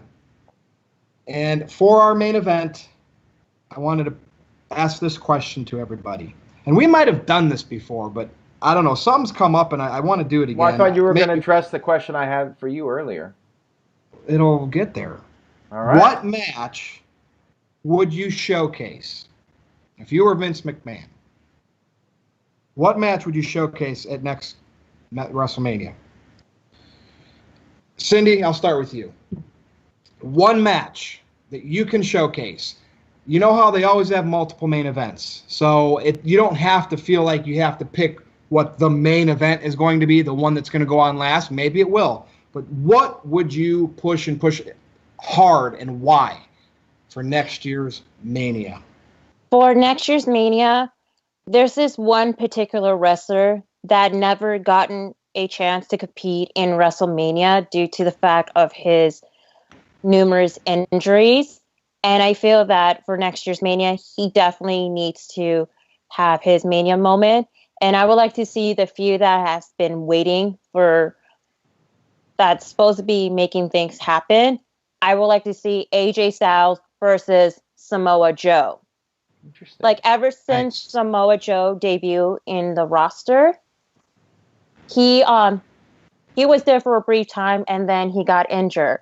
And so for the past 2 WrestleManias, he never gotten the opportunity. So for next year's Mania, it's time that he debut in his first WrestleMania match. And a perfect opponent is AJ Styles. You can't argue with that. You can't argue with that. That would certainly make up for him missing the previous 2 WrestleManias, that's for sure.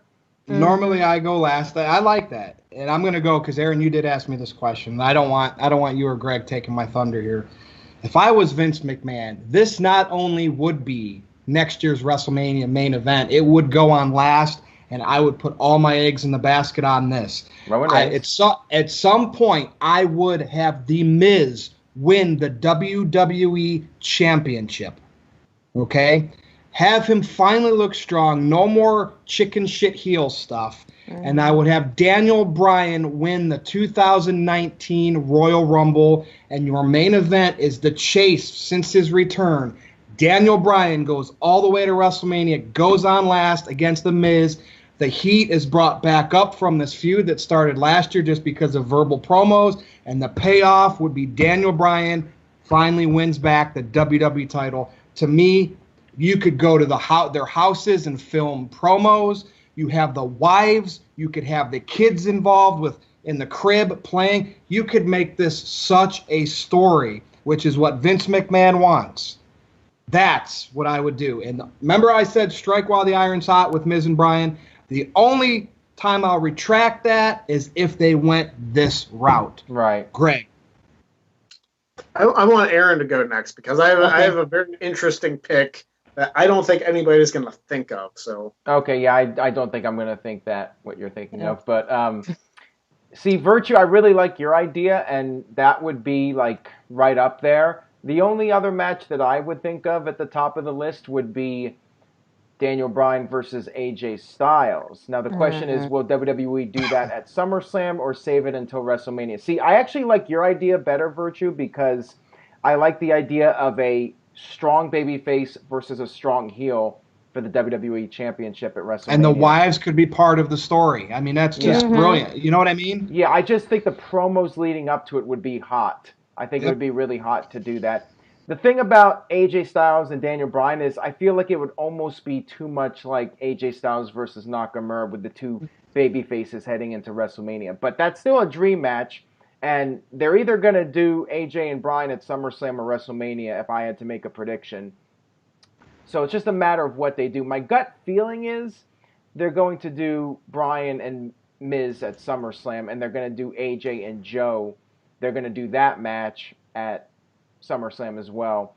I'd love to see Joe in the main event, though, like Cindy said. That would be an awesome match to see Samoa Joe finally get his big WrestleMania moment after missing the two previous years. Now, I'm sure Greg is going to go in a totally different direction here, as he alluded to. Maybe he's going to bring up Roman Reigns or Seth Rollins or somebody on Raw, since we're talking about all the SmackDown people. So go ahead, Greg. Let's see what you got. Well, you are right. I am going to talk about Raw because there is a match that I want to see how the dynamic of it works. And it kind of goes back to how we talked about Sasha and Bayley's feud, how it was a heel Sasha and a face Bayley, and now the roles are kind of reversed. So I want to see the roles reversed for this match, which I think should be for the Universal Championship. A babyface Seth Rollins versus a heel Dean Ambrose. I think that match would be absolutely on fire, especially, I know they won't go full-blown Jon Moxley with Dean Ambrose, but if they brought some of that into his character once he returns, I think that match would be absolutely incredible. I love their feud in 2014 and 2015 as well. They put on great matches with each other. They just had that chemistry. So I really want to see that match because I think Ambrose is coming back after SummerSlam. Yeah, they're not gonna throw him into a match at SummerSlam. Just be like, hey, here's Dean Ambrose. Right. So I think they're gonna wait till maybe the night after SummerSlam to bring. Right. And even if that's not the main event, I think that should still be on the WrestleMania card. I think that should be a building point for WWE. They should head in that direction, have that match planned out, and just slowly build towards it when Ambrose returns. I love the idea of the match, for sure. But we'll probably get going on last Roman Reigns versus Braun Strowman. But anyway, yeah, these are all of our, buzzkill. But I didn't say what we thought, what we wanted. So I like everybody's choices. So, what do you think, No DQ Galaxy? What would you like to see go on last? And I guess, or your one of your big featured matches for Mania next year. Put that in the comments. Also, who you think the best female pro wrestler is today. And then if I think that your ideas are totally stupid, I'll let you know in the comments. We know that. With that said, it's time to say goodbye. So time to do plugs or anything you got to say. Cindy, what's up? Well, you guys can follow me at nodq.com/Cindy. That's going to take you directly to my Twitter page. Also, make sure to follow me at simply_C_OK on Instagram and on my YouTube channel as well. And take it away, Greg. You can follow me, nodq.com/Greg, which will take you to my Twitter at PA Sensation. Pro Wrestling Tees, we got a 20% sale going on starting on Monday, July 2nd. So if you want to get all your Greg Cherry tees, prowrestlingtees.com/PA Sensation. Get them all. You can get the 20% off coupon. I believe it's on anything, and if you spend enough money, I think you get a bonus. But that'll be on my Twitter. I'll post that, and you can go directly to that. Aaron. Nice. And Aaron, do you still have that deal going on for $30? Yeah, but not for long because there's only a couple of beanies left. So hurry if you want one. If you want a beanie, beach ball, and the belt, $30. Email me nodqmisc@gmail.com. And of course, check out nodq.com/shirts. Cindy has a shirt now, and we got shirts for TJS, Stefan. We got one for Kayfabe Candy Ass, and of course, Big G. We also have a No DQ debate T-shirt and a No DQ review T-shirt. And I'm guessing some of us here will be wearing that No DQ review shirt, before long. But that's all I got, nodq.com for the very latest. And Virtue, you can go ahead and wrap this up. Follow me on Twitter at NoDQ_Virtue, nodq.com/Virtue for my Facebook page. And that's really it. You'll see all my stuff. If I don't like you, I'll block you. But, for Cindy, for Greg Cherry, for Aaron Rift, I am Virtue. I am a sycophant. I am a parasite. I am a worm. I am a troglodyte. No DQ Galaxy. We'll see you next week.